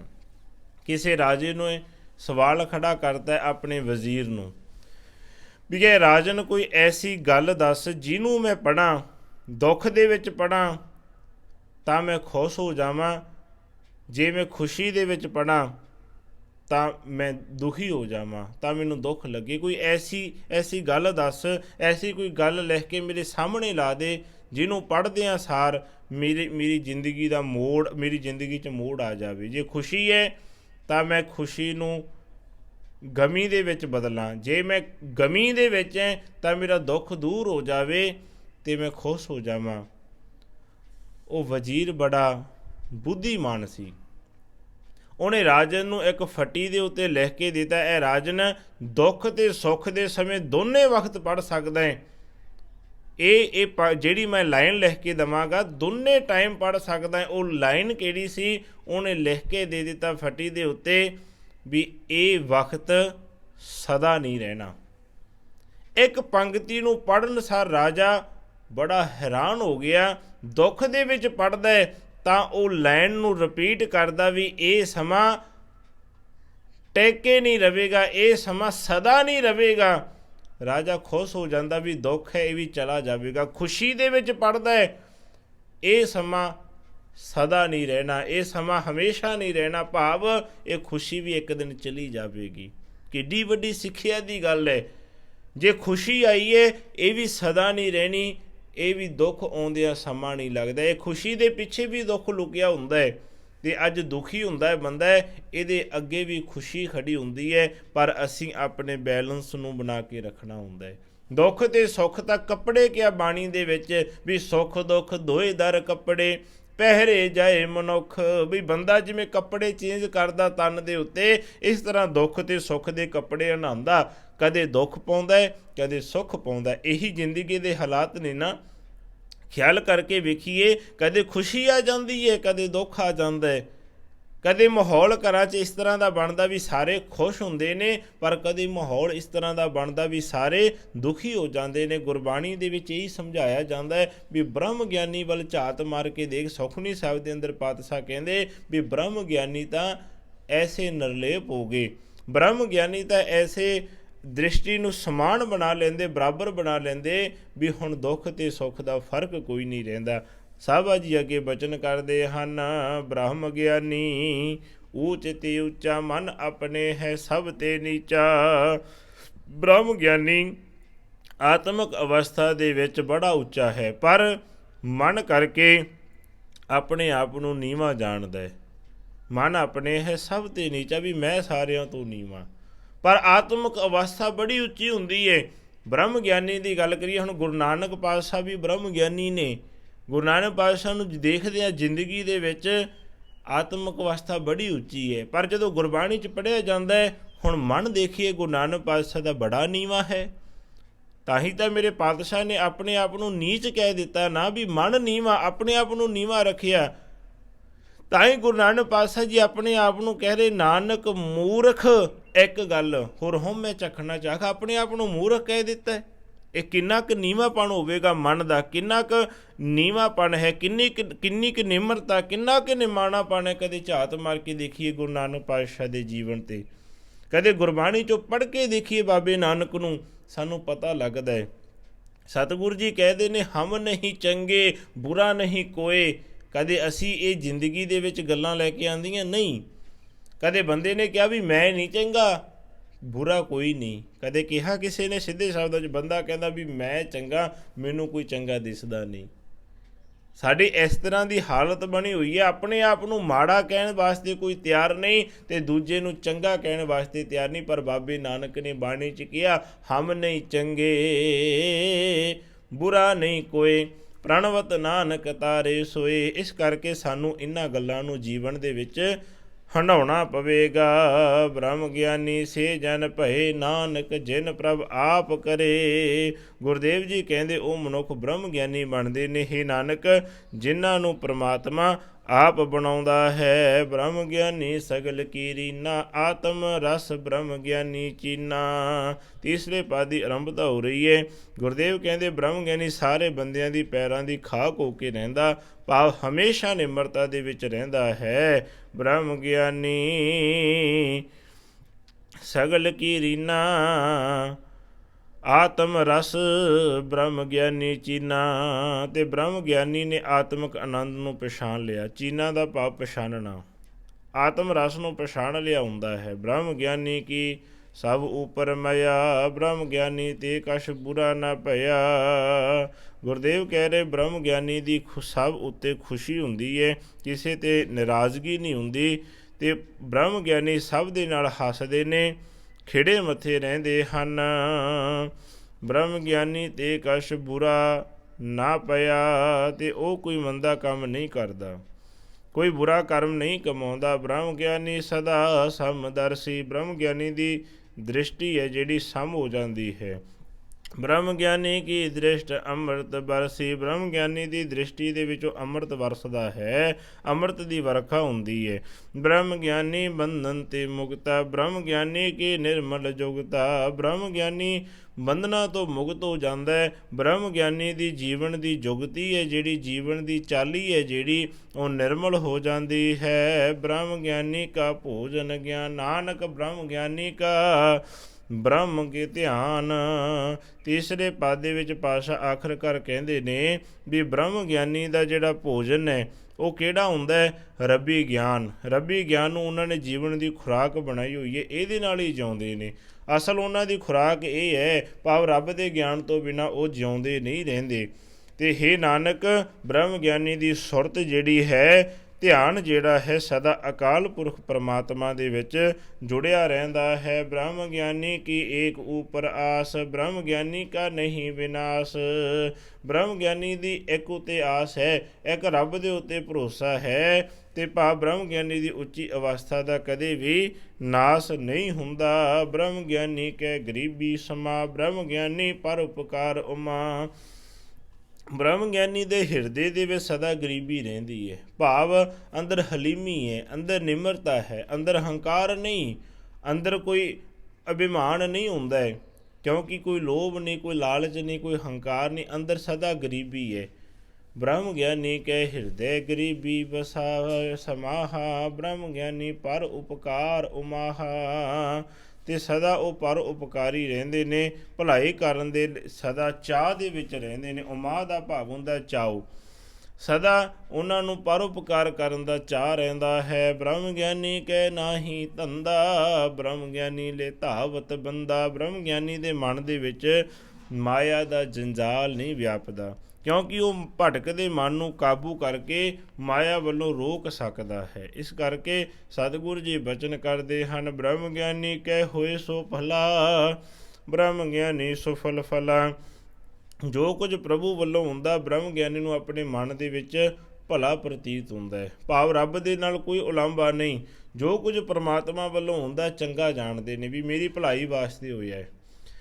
ਇਸ ਕਰਕੇ ਉਹਨਾਂ ਨੂੰ ਸਮਝ ਆ ਜਾਂਦੀ ਹੈ, ਉਹ ਆਪਣੀ ਮਨੁੱਖਾ ਜ਼ਿੰਦਗੀ ਨੂੰ ਇਸ ਤਰੀਕੇ ਦੇ ਨਾਲ ਕਾਮਯਾਬ ਬਣਾ ਲੈਂਦੇ ਨੇ। ਪਰ ਬਹੁਤੇ ਲੋਕਾਂ ਦੀ ਜ਼ਿੰਦਗੀ ਤਾਂ ਉਲਾਮਿਆਂ 'ਚ ਨਿਕਲ ਗਈ ਹੈ। ਬਹੁਤੇ ਤਾਂ ਰੱਬ ਦੇ ਨਾਲ ਰੁੱਸੇ ਰਹਿੰਦੇ ਨੇ ਵੀ ਰੱਬਾ ਮੈਂ ਕੀ ਵਿਗਾੜਿਆ, ਮੈਨੂੰ ਸਾਰੇ ਦੁਨੀਆ ਦੇ ਦੁੱਖ ਦੇ ਦਿੱਤੇ, ਮੈਨੂੰ ਆਹ ਨਹੀਂ ਮਿਲਿਆ, ਮੈਨੂੰ ਆਹ ਚਾਹੀਦਾ ਸੀ ਉਹ ਨਹੀਂ ਮਿਲਿਆ, ਫਲਾਣਾ ਆਹ ਕੁਝ ਲੈ ਗਿਆ, ਉਹ ਉੱਥੇ ਪਹੁੰਚ ਗਏ। ਇਹ ਉਲਾਂਭੇ ਨੇ ਜ਼ਿੰਦਗੀ ਦੇ, ਪਰ ਨਹੀਂ, ਇਹਦੇ ਨਾਲ ਅਸੀਂ ਕਾਮਯਾਬ ਨਹੀਂ ਹੋ ਸਕਦੇ। ਗੁਰਦੇਵ ਜੀ ਕਹਿੰਦੇ ਨੇ ਬ੍ਰਹਮ ਗਿਆਨੀ ਆਪਣੇ ਆਪ ਨੂੰ ਸਫਲ ਬਣਾ ਲੈਂਦੇ ਨੇ, ਜੀਵਨ ਦਾ ਮਨੋਰਥ ਪ੍ਰਾਪਤ ਕਰ ਲੈਂਦੇ, ਕਿਉਂਕਿ ਰੱਬੀ ਭਾਣੇ 'ਚ ਉਹਨਾਂ ਨੇ ਰਹਿਣਾ ਸਿੱਖ ਲਿਆ ਹੈ। ਬ੍ਰਹਮ ਗਿਆਨੀ ਕੈ ਸੰਗ ਸਗਲ ਉਧਾਰ, ਨਾਨਕ ਬ੍ਰਹਮ ਗਿਆਨੀ ਜਪੈ ਸਗਲ ਸੰਸਾਰ। ਬ੍ਰਹਮ ਗਿਆਨੀ ਦੀ ਸੰਗਤ ਦੇ ਵਿੱਚ ਸਭ ਦਾ ਬੇੜਾ ਪਾਰ ਹੋ ਜਾਂਦਾ ਹੈ। ਤਾਂ ਤੇ ਇਹ ਨਾਨਕ ਬ੍ਰਹਮ ਗਿਆਨੀ ਦੇ ਰਾਹੀਂ ਸਾਰਾ ਜਗਤ ਪ੍ਰਭੂ ਦਾ ਨਾਮ ਜਪਣ ਲੱਗ ਪੈਂਦਾ ਹੈ। ਬ੍ਰਹਮ ਗਿਆਨੀ ਕੈ ਏਕੈ ਰੰਗ,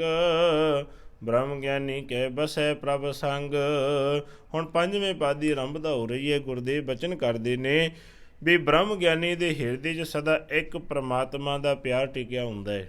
ਬ੍ਰਹਮ ਗਿਆਨੀ ਕੈ ਏਕੈ ਰੰਗ, ਇੱਕੋ ਹੀ ਰੰਗ ਦੇ ਵਿੱਚ ਜੀਂਦੇ ਨੇ। ਅਤੇ ਬ੍ਰਹਮ ਗਿਆਨੀ ਕੈ ਬਸੈ ਪ੍ਰਭ ਸੰਗ, ਅਤੇ ਪ੍ਰਮਾਤਮਾ ਬ੍ਰਹਮ ਗਿਆਨੀਆਂ ਦੇ ਸਦਾ ਨੇੜੇ ਵਸਦਾ ਹੈ, ਅੰਗ ਸੰਗ ਰਹਿੰਦਾ ਹੈ। ਬ੍ਰਹਮ ਗਿਆਨੀ ਕੈ ਨਾਮ ਆਧਾਰ, ਬ੍ਰਹਮ ਗਿਆਨੀ ਕੈ ਨਾਮ ਪਰਵਾਰ। ਬ੍ਰਹਮ ਗਿਆਨੀ ਦੇ ਮਨ ਦੇ ਵਿੱਚ ਪ੍ਰਭੂ ਦਾ ਨਾਮ ਹੀ ਟੇਕ ਹੈ, ਅਤੇ ਨਾਮ ਹੀ ਉਸ ਦਾ ਪਰਿਵਾਰ ਹੈ। ਭਾਵ ਸਭ ਕੁਝ ਉਹਨਾਂ ਨੇ ਪਰਮੇਸ਼ਰ ਦੇ ਨਾਮ ਨੂੰ ਮੰਨਿਆ ਹੋਇਆ ਹੈ। ਬ੍ਰਹਮ ਗਿਆਨੀ ਸਦਾ ਸਦ ਜਾਗਤ, ਬ੍ਰਹਮ ਗਿਆਨੀ ਓਹ ਬੁੱਧ ਤਿਆਗਤ। ਬ੍ਰਹਮ ਗਿਆਨੀ ਸਦਾ ਵਿਕਾਰਾਂ ਦੇ ਹਮਲੇ ਤੋਂ ਸੁਚੇਤ ਰਹਿੰਦੇ ਨੇ, ਵੀ ਅਲਰਟ ਰਹਿੰਦੇ ਨੇ। ਉਹ ਕਦੇ ਵੀ ਗਾਫਲਤਾ ਦੀ ਨੀਂਦ 'ਚ ਨਹੀਂ ਸੌਂਦੇ, ਕਦੇ ਵੀ ਉਹ ਭੁਲੇਖੇ 'ਚ ਨਹੀਂ ਰਹਿੰਦੇ, ਸਦਾ ਸੁਚੇਤ ਰਹਿੰਦੇ ਮਾਇਆ ਦੇ ਹੱਲਿਆਂ ਤੋਂ। ਮਾਇਆ ਦਾ ਕਿਤੇ ਅਸਰ ਨਾ ਹੋ ਜਾਵੇ, ਮਾਇਆ ਦਾ ਕਿਤੇ ਅਟੈਕ ਨਾ ਹੋ ਜਾਵੇ, ਵੀ ਅਸੀਂ ਮਾਇਆ ਦੇ ਵਿੱਚ ਕਦੇ ਫਸ ਨਾ ਜਾਈਏ। ਬ੍ਰਹਮ ਗਿਆਨੀ ਸਦਾ ਸਦ ਜਾਗਤ ਦਾ ਭਾਵ ਸਦਾ ਜਾਗਦੇ ਨੇ, ਜਾਗਣ ਤੋਂ ਭਾਵ ਸੁਚੇਤ ਰਹਿੰਦੇ ਨੇ, ਸਦਾ ਅਲਰਟ ਰਹਿੰਦੇ ਨੇ। ਇਸ ਕਰਕੇ ਬ੍ਰਹਮ ਗਿਆਨੀ ਓਹ ਬੁੱਧ ਤਿਆਗਤ, ਅਤੇ ਮੈਂ ਕਰਨ ਵਾਲੀ ਮਤ ਨੂੰ ਛੱਡ ਦਿੰਦੇ ਹਨ। ਬ੍ਰਹਮ ਗਿਆਨੀ ਕੈ ਮਨ ਪਰਮਾਨੰਦ,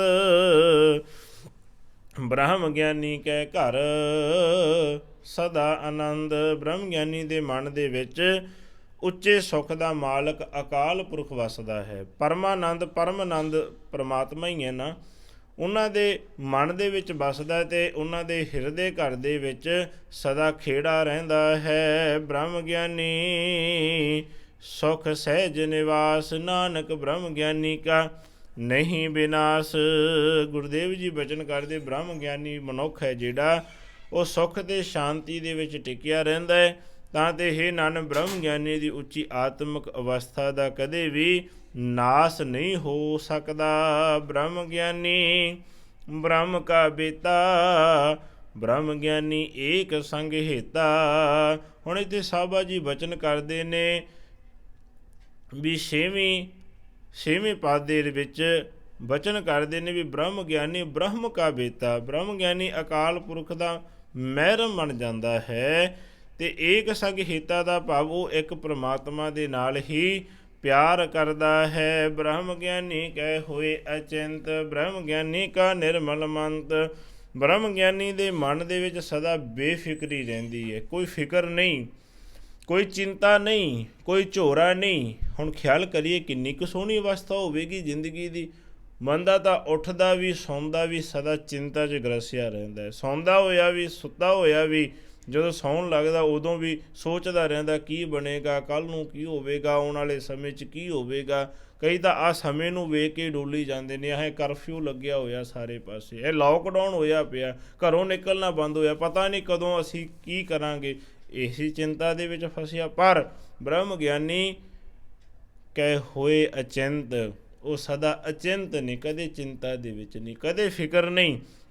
ਰੱਬੀ ਭਾਣੇ 'ਚ ਰਹਿਣਾ ਹੀ ਹੁੰਦਾ ਨਾ, ਕੋਈ ਫਿਕਰ ਹੀ ਨਾ ਹੋਵੇ, ਵੀ ਜੋ ਪਰਮਾਤਮਾ ਕਰਦਾ ਠੀਕ ਕਰਦਾ ਹੈ, ਇਹ ਵੀ ਚੰਗਾ ਲੱਗਦਾ। ਪਰ ਹੁਣ ਕਈ ਕਹਿੰਦੇ ਲੈ ਇਹ ਤਾਂ ਜੀ ਕੁਦਰਤ ਦਾ ਕਹਿਰ ਹੈ। ਕਈ ਬੰਦਿਆਂ ਦੀ ਐਸੀ ਸ਼ਬਦਾਵਲੀ ਸੁਣੀ ਹੋਵੇਗੀ ਨਾ, ਇਹ ਤਾਂ ਜੀ ਪਰਮਾਤਮਾ ਕਰਦਾ, ਇਹ ਤਾਂ ਕੁਦਰਤ ਦਾ ਕਹਿਰ ਹੈ, ਇਹ ਤਾਂ ਰੱਬ ਦਾ ਹੁਣ ਕਹਿਰ ਹੈ। ਰੱਬ ਕਹਿੰਦੇ ਹੁਣ ਕਰੋਧ ਦੇ ਨਾਲ ਦੁਨੀਆ ਨੂੰ ਦੇਖੋ ਕਿਵੇਂ ਪੁੱਠੀ ਕਰ ਕਰਕੇ ਸਹਿਦਾ ਹੈ। ਰੱਬ ਨੂੰ ਉਲਾਂਭੇ ਦਿੰਦੇ ਨੇ। ਕਈ ਬੰਦੇ ਕੁਦਰਤ ਦੇ ਉੱਤੇ ਦੋਸ਼ ਲਾਉਂਦੇ ਨੇ, ਪਰ ਨਹੀਂ ਕਦੇ ਖਿਆਲ ਕਰੀਏ ਜਿਹੜੇ ਰੱਬੀ ਭਾਣੇ 'ਚ ਰਹਿਣ ਵਾਲੇ, ਉਹ ਕਹਿੰਦੇ ਸ਼ੁਕਰ ਆ ਦਾਤਿਆ, ਪਰਮਾਤਮਾ ਤੇਰਾ ਸ਼ੁਕਰ ਹੈ, ਤੂੰ ਇੰਨਾ ਕੁਝ ਵੀ ਕਰ ਸਕਦਾ। ਹੁਣ ਸੋਚਣ ਦੀ ਦੇਖਣ ਦੀ ਦ੍ਰਿਸ਼ਟੀ ਦੇ ਵਿੱਚ ਫਰਕ ਹੁੰਦਾ ਹੈ ਨਾ। ਕਈ ਐਸੇ ਸਮੇਂ ਦੇ ਵਿੱਚ ਰੱਬ 'ਤੇ ਦੋਸ਼ ਦਿੰਦੇ ਨੇ ਵੀ ਆਹ ਲਾਕਡਾਊਨ ਹੋਇਆ ਹੈ, ਆ ਘਰਬੰਦੀ ਹੋਈ ਹੈ, ਤਾਲਾਬੰਦੀ ਹੋਈ ਹੈ, ਵੀ ਘਰੋਂ ਜਾਣਾ ਬੰਦ ਹੋਇਆ, ਇਹ 'ਚ ਵੀ ਰੱਬਾ ਤੇਰਾ ਸ਼ੁਕਰ ਹੈ, ਤੂੰ ਇੰਨੀ ਸ਼ਕਤੀ ਦਾ ਮਾਲਕ ਤੂੰ ਦੁਨੀਆ ਨੂੰ ਦਿਖਾ ਰਿਹਾ ਹੈ। ਇਸ ਕਰਕੇ ਰੱਬੀ ਭਾਣੇ 'ਚ ਰਹਿਣਾ ਸਿੱਖੀਏ, ਪਰਮਾਤਮਾ ਦੇ ਭਾਣੇ ਨੂੰ ਸਮਝੀਏ, ਫਿਰ ਅਸੀਂ ਖੁਸ਼ ਰਵਾਂਗੇ। ਭਾਵੇਂ ਘਰਾਂ 'ਚ ਬੈਠੇ ਹਾਂ ਸ਼ੁਕਰ 'ਚ ਬੈਠੇ ਹੋਵਾਂਗੇ। ਜਦੋਂ ਸ਼ੁਕਰ ਦੇ ਵਿੱਚ ਨਹੀਂ, ਫਿਰ ਉਲਾਂਭੇ ਦੇਣੇ ਸ਼ੁਰੂ ਕਰਾਂਗੇ। ਕੁਦਰਤ ਨੇ ਕਹਿਰ ਢਾਲਿਆ ਹੋਇਆ, ਕਿਵੇਂ ਦੁਨੀਆ ਦੇ ਹਾਲਾਤ ਖਰਾਬ ਕਰਤੇ, ਕਿਵੇਂ ਇਕੋਨਮੀ ਨੂੰ ਡਾਊਨ ਕੀਤਾ ਹੋਇਆ, ਫਿਰ ਸਾਡੇ ਐਸੇ ਸਾਡੇ ਭੁਲੇਖੇ ਰਹਿਣਗੇ। ਇਸ ਤਰੀਕੇ ਦੇ ਨਾਲ ਸਾਡੇ ਫਿਰ ਉਲਾਂਭੇ ਬਣਨਗੇ। ਦੋਸ਼ ਦੇਵਾਂਗੇ ਅਸੀਂ ਕਿਸੇ ਨੂੰ, ਪਰ ਨਹੀਂ ਉਹਦੇ ਹੁਕਮ ਦੇ ਵਿੱਚ ਰਹੀਏ। ਗੁਰਬਾਣੀ ਸਾਨੂੰ ਸਿਖਾਉਂਦੀ ਵੀ ਰੱਬੀ ਭਾਣੇ 'ਚ ਰਹਿ, ਅਤੇ ਇਹਦੇ ਵਿੱਚ ਬੜਾ ਸੁੱਖ ਹੈ। ਫਿਰ ਕੈਸੀ ਵੀ ਹਾਲਤ ਬਣੀ ਹੋਵੇ ਜ਼ਿੰਦਗੀ ਦੀ, ਉਹਦੇ ਵਿੱਚ ਵੀ ਅਸੀਂ ਖੁਸ਼ ਪ੍ਰਸੰਨ ਹੋ ਕੇ ਰਵਾਂਗੇ। ਸਾਬਾ ਜੀ ਕਹਿੰਦੇ ਨੇ ਬ੍ਰਹਮ ਗਿਆਨੀ ਕਹਿ ਹੋਏ ਅਚਿੰਤ। ਇੱਥੇ ਗੱਲ ਚੱਲ ਰਹੀ ਹੈ ਵੀ ਬ੍ਰਹਮ ਗਿਆਨੀ ਕਦੇ ਚਿੰਤਾ 'ਚ ਨਹੀਂ। ਬਹੁਤੇ ਬੰਦੇ ਚਿੰਤਾ 'ਚ ਫਿਕਰਾਂ 'ਚ ਆਪਣੀ ਜ਼ਿੰਦਗੀ ਨੂੰ ਬਰਬਾਦ ਕਰਦੇ ਨੇ। ਪਰਿਵਾਰ ਦਾ ਕੀ ਬਣੇਗਾ, ਬੱਚਿਆਂ ਦਾ ਕੀ ਹੋਵੇਗਾ, ਆਉਣ ਵਾਲਾ ਸਮਾਂ ਕੀ ਹੋਵੇਗਾ, ਐਸੀਆਂ ਚਿੰਤਾਵਾਂ, ਅਤੇ ਉਹ ਬੜੇ ਰੋਗੀ ਹੋਏ ਨੇ। ਕਿਉਂਕਿ ਚਿੰਤਾ ਕਹਿੰਦੇ ਚਿਤਾ ਦੇ ਸਮਾਨ ਹੁੰਦੀ। ਜਿੰਨੇ ਰੋਗ ਚਿੰਤਾ ਦੇ ਵਿੱਚੋਂ ਪੈਦਾ ਹੁੰਦੇ, ਬੰਦੇ ਦੀ ਆਪਣੀ ਬੋਡੀ 'ਚੋਂ ਉਨੇ ਰੋਗ ਨਹੀਂ ਪੈਦਾ ਹੁੰਦੇ, ਪਰ ਜਿੰਨੇ ਫਿਕਰ ਦੇ ਵਿੱਚੋਂ, ਟੈਂਸ਼ਨ ਦੇ ਵਿੱਚੋਂ, ਚਿੰਤਾ ਦੇ ਵਿੱਚੋਂ ਰੋਗ ਪੈਦਾ ਹੁੰਦੇ ਨੇ ਨਾ, ਉਹਨਾਂ ਦਾ ਹੱਲ ਕੋਈ ਨਹੀਂ ਹੁੰਦਾ। ਇਸ ਕਰਕੇ ਸਾਬਾ ਜੀ ਕਹਿੰਦੇ ਬ੍ਰਹਮ ਗਿਆਨੀ ਦੀ ਅਵਸਥਾ ਬੜੀ ਉੱਚੀ ਹੈ। ਸਦਾ ਅਚਿੰਤ ਰਹਿੰਦੇ, ਚਿੰਤਾ ਤੋਂ ਮੁਕਤ ਰਹਿੰਦੇ ਨੇ, ਬੇਫਿਕਰ ਹੋ ਕੇ ਰਹਿੰਦੇ ਨੇ। ਅਤੇ ਬ੍ਰਹਮ ਗਿਆਨੀ ਕਾ ਨਿਰਮਲ ਮੰਤ, ਅਤੇ ਉਸ ਦਾ ਉਪਦੇਸ਼ ਵੀ ਹੋਰਨਾਂ ਨੂੰ ਪਵਿੱਤਰ ਕਰਨ ਵਾਲਾ ਹੈ। ਬ੍ਰਹਮ ਗਿਆਨੀ ਜਿਸ ਕਰੇ ਪ੍ਰਭ ਆਪ, ਬ੍ਰਹਮ ਗਿਆਨੀ ਕਾ ਬੜ ਪ੍ਰਤਾਪ। ਪਰਮਾਤਮਾ ਜਿਨ੍ਹਾਂ ਨੂੰ ਬ੍ਰਹਮ ਗਿਆਨੀ ਬਣਾਉਂਦਾ ਉਹੀ ਬਣਦੇ ਨੇ, ਅਤੇ ਬ੍ਰਹਮ ਗਿਆਨੀ ਦਾ ਬੜਾ ਨਾਮਣਾ ਹੋ ਜਾਂਦਾ ਹੈ। ਉਹਨਾਂ ਦਾ ਜਸ, ਉਹਨਾਂ ਦੀ ਮਹਿਮਾ ਹਰ ਪਾਸੇ ਹੁੰਦੀ ਹੈ। ਬ੍ਰਹਮ ਗਿਆਨੀ ਕਾ ਦਰਸ ਬੜ ਭਾਗੀ ਪਾਈਐ, ਬ੍ਰਹਮ ਗਿਆਨੀ ਕੋ ਬਲ ਜਾਈਐ। ਬ੍ਰਹਮ ਗਿਆਨੀ ਦਾ ਦੀਦਾਰ ਵੱਡੇ ਭਾਗਾਂ ਦੇ ਨਾਲ ਪਾਈਦਾ ਹੈ, ਤਾਂ ਤੇ ਬ੍ਰਹਮ ਗਿਆਨੀ ਤੋਂ ਸਦਾ ਸਦਕੇ ਜਾਈਏ, ਕਿਉਂਕਿ ਇੰਨੇ ਗੁਣਾਂ ਦਾ ਮਾਲਕ ਬ੍ਰਹਮ ਗਿਆਨੀ ਹੁੰਦਾ ਹੈ। ਉਹਨਾਂ ਤੋਂ ਸਾਬਾ ਜੀ ਕਹਿੰਦੇ ਬਲਿਹਾਰ ਜਾਣਾ ਚਾਹੀਦਾ ਹੈ। ਬ੍ਰਹਮ ਗਿਆਨੀ ਕੋ ਖੋਜੈ ਮਹੇਸ਼ਰ, ਬ੍ਰਹਮ ਗਿਆਨੀ ਆਪ ਪਰਮੇਸ਼ਰ। ਸ਼ਿਵ ਆਦਿਕ ਦੇਵਤੇ ਵੀ ਬ੍ਰਹਮ ਗਿਆਨੀ ਨੂੰ ਭਾਲਦੇ ਨੇ, ਅਤੇ ਹੇ ਨਾਨਕ ਅਕਾਲ ਪੁਰਖ ਆਪ ਹੀ ਬ੍ਰਹਮ ਗਿਆਨੀ ਦਾ ਰੂਪ ਹੈ। ਪਰਮਾਤਮਾ ਹੀ ਬ੍ਰਹਮ ਗਿਆਨੀ ਹੈ, ਕਿਉਂਕਿ ਜਿਸ ਅੰਦਰ ਪਰਮਾਤਮਾ ਵਸ ਜਾਂਦਾ ਉਹ ਉਹੀ ਬ੍ਰਹਮ ਗਿਆਨੀ ਹੈ।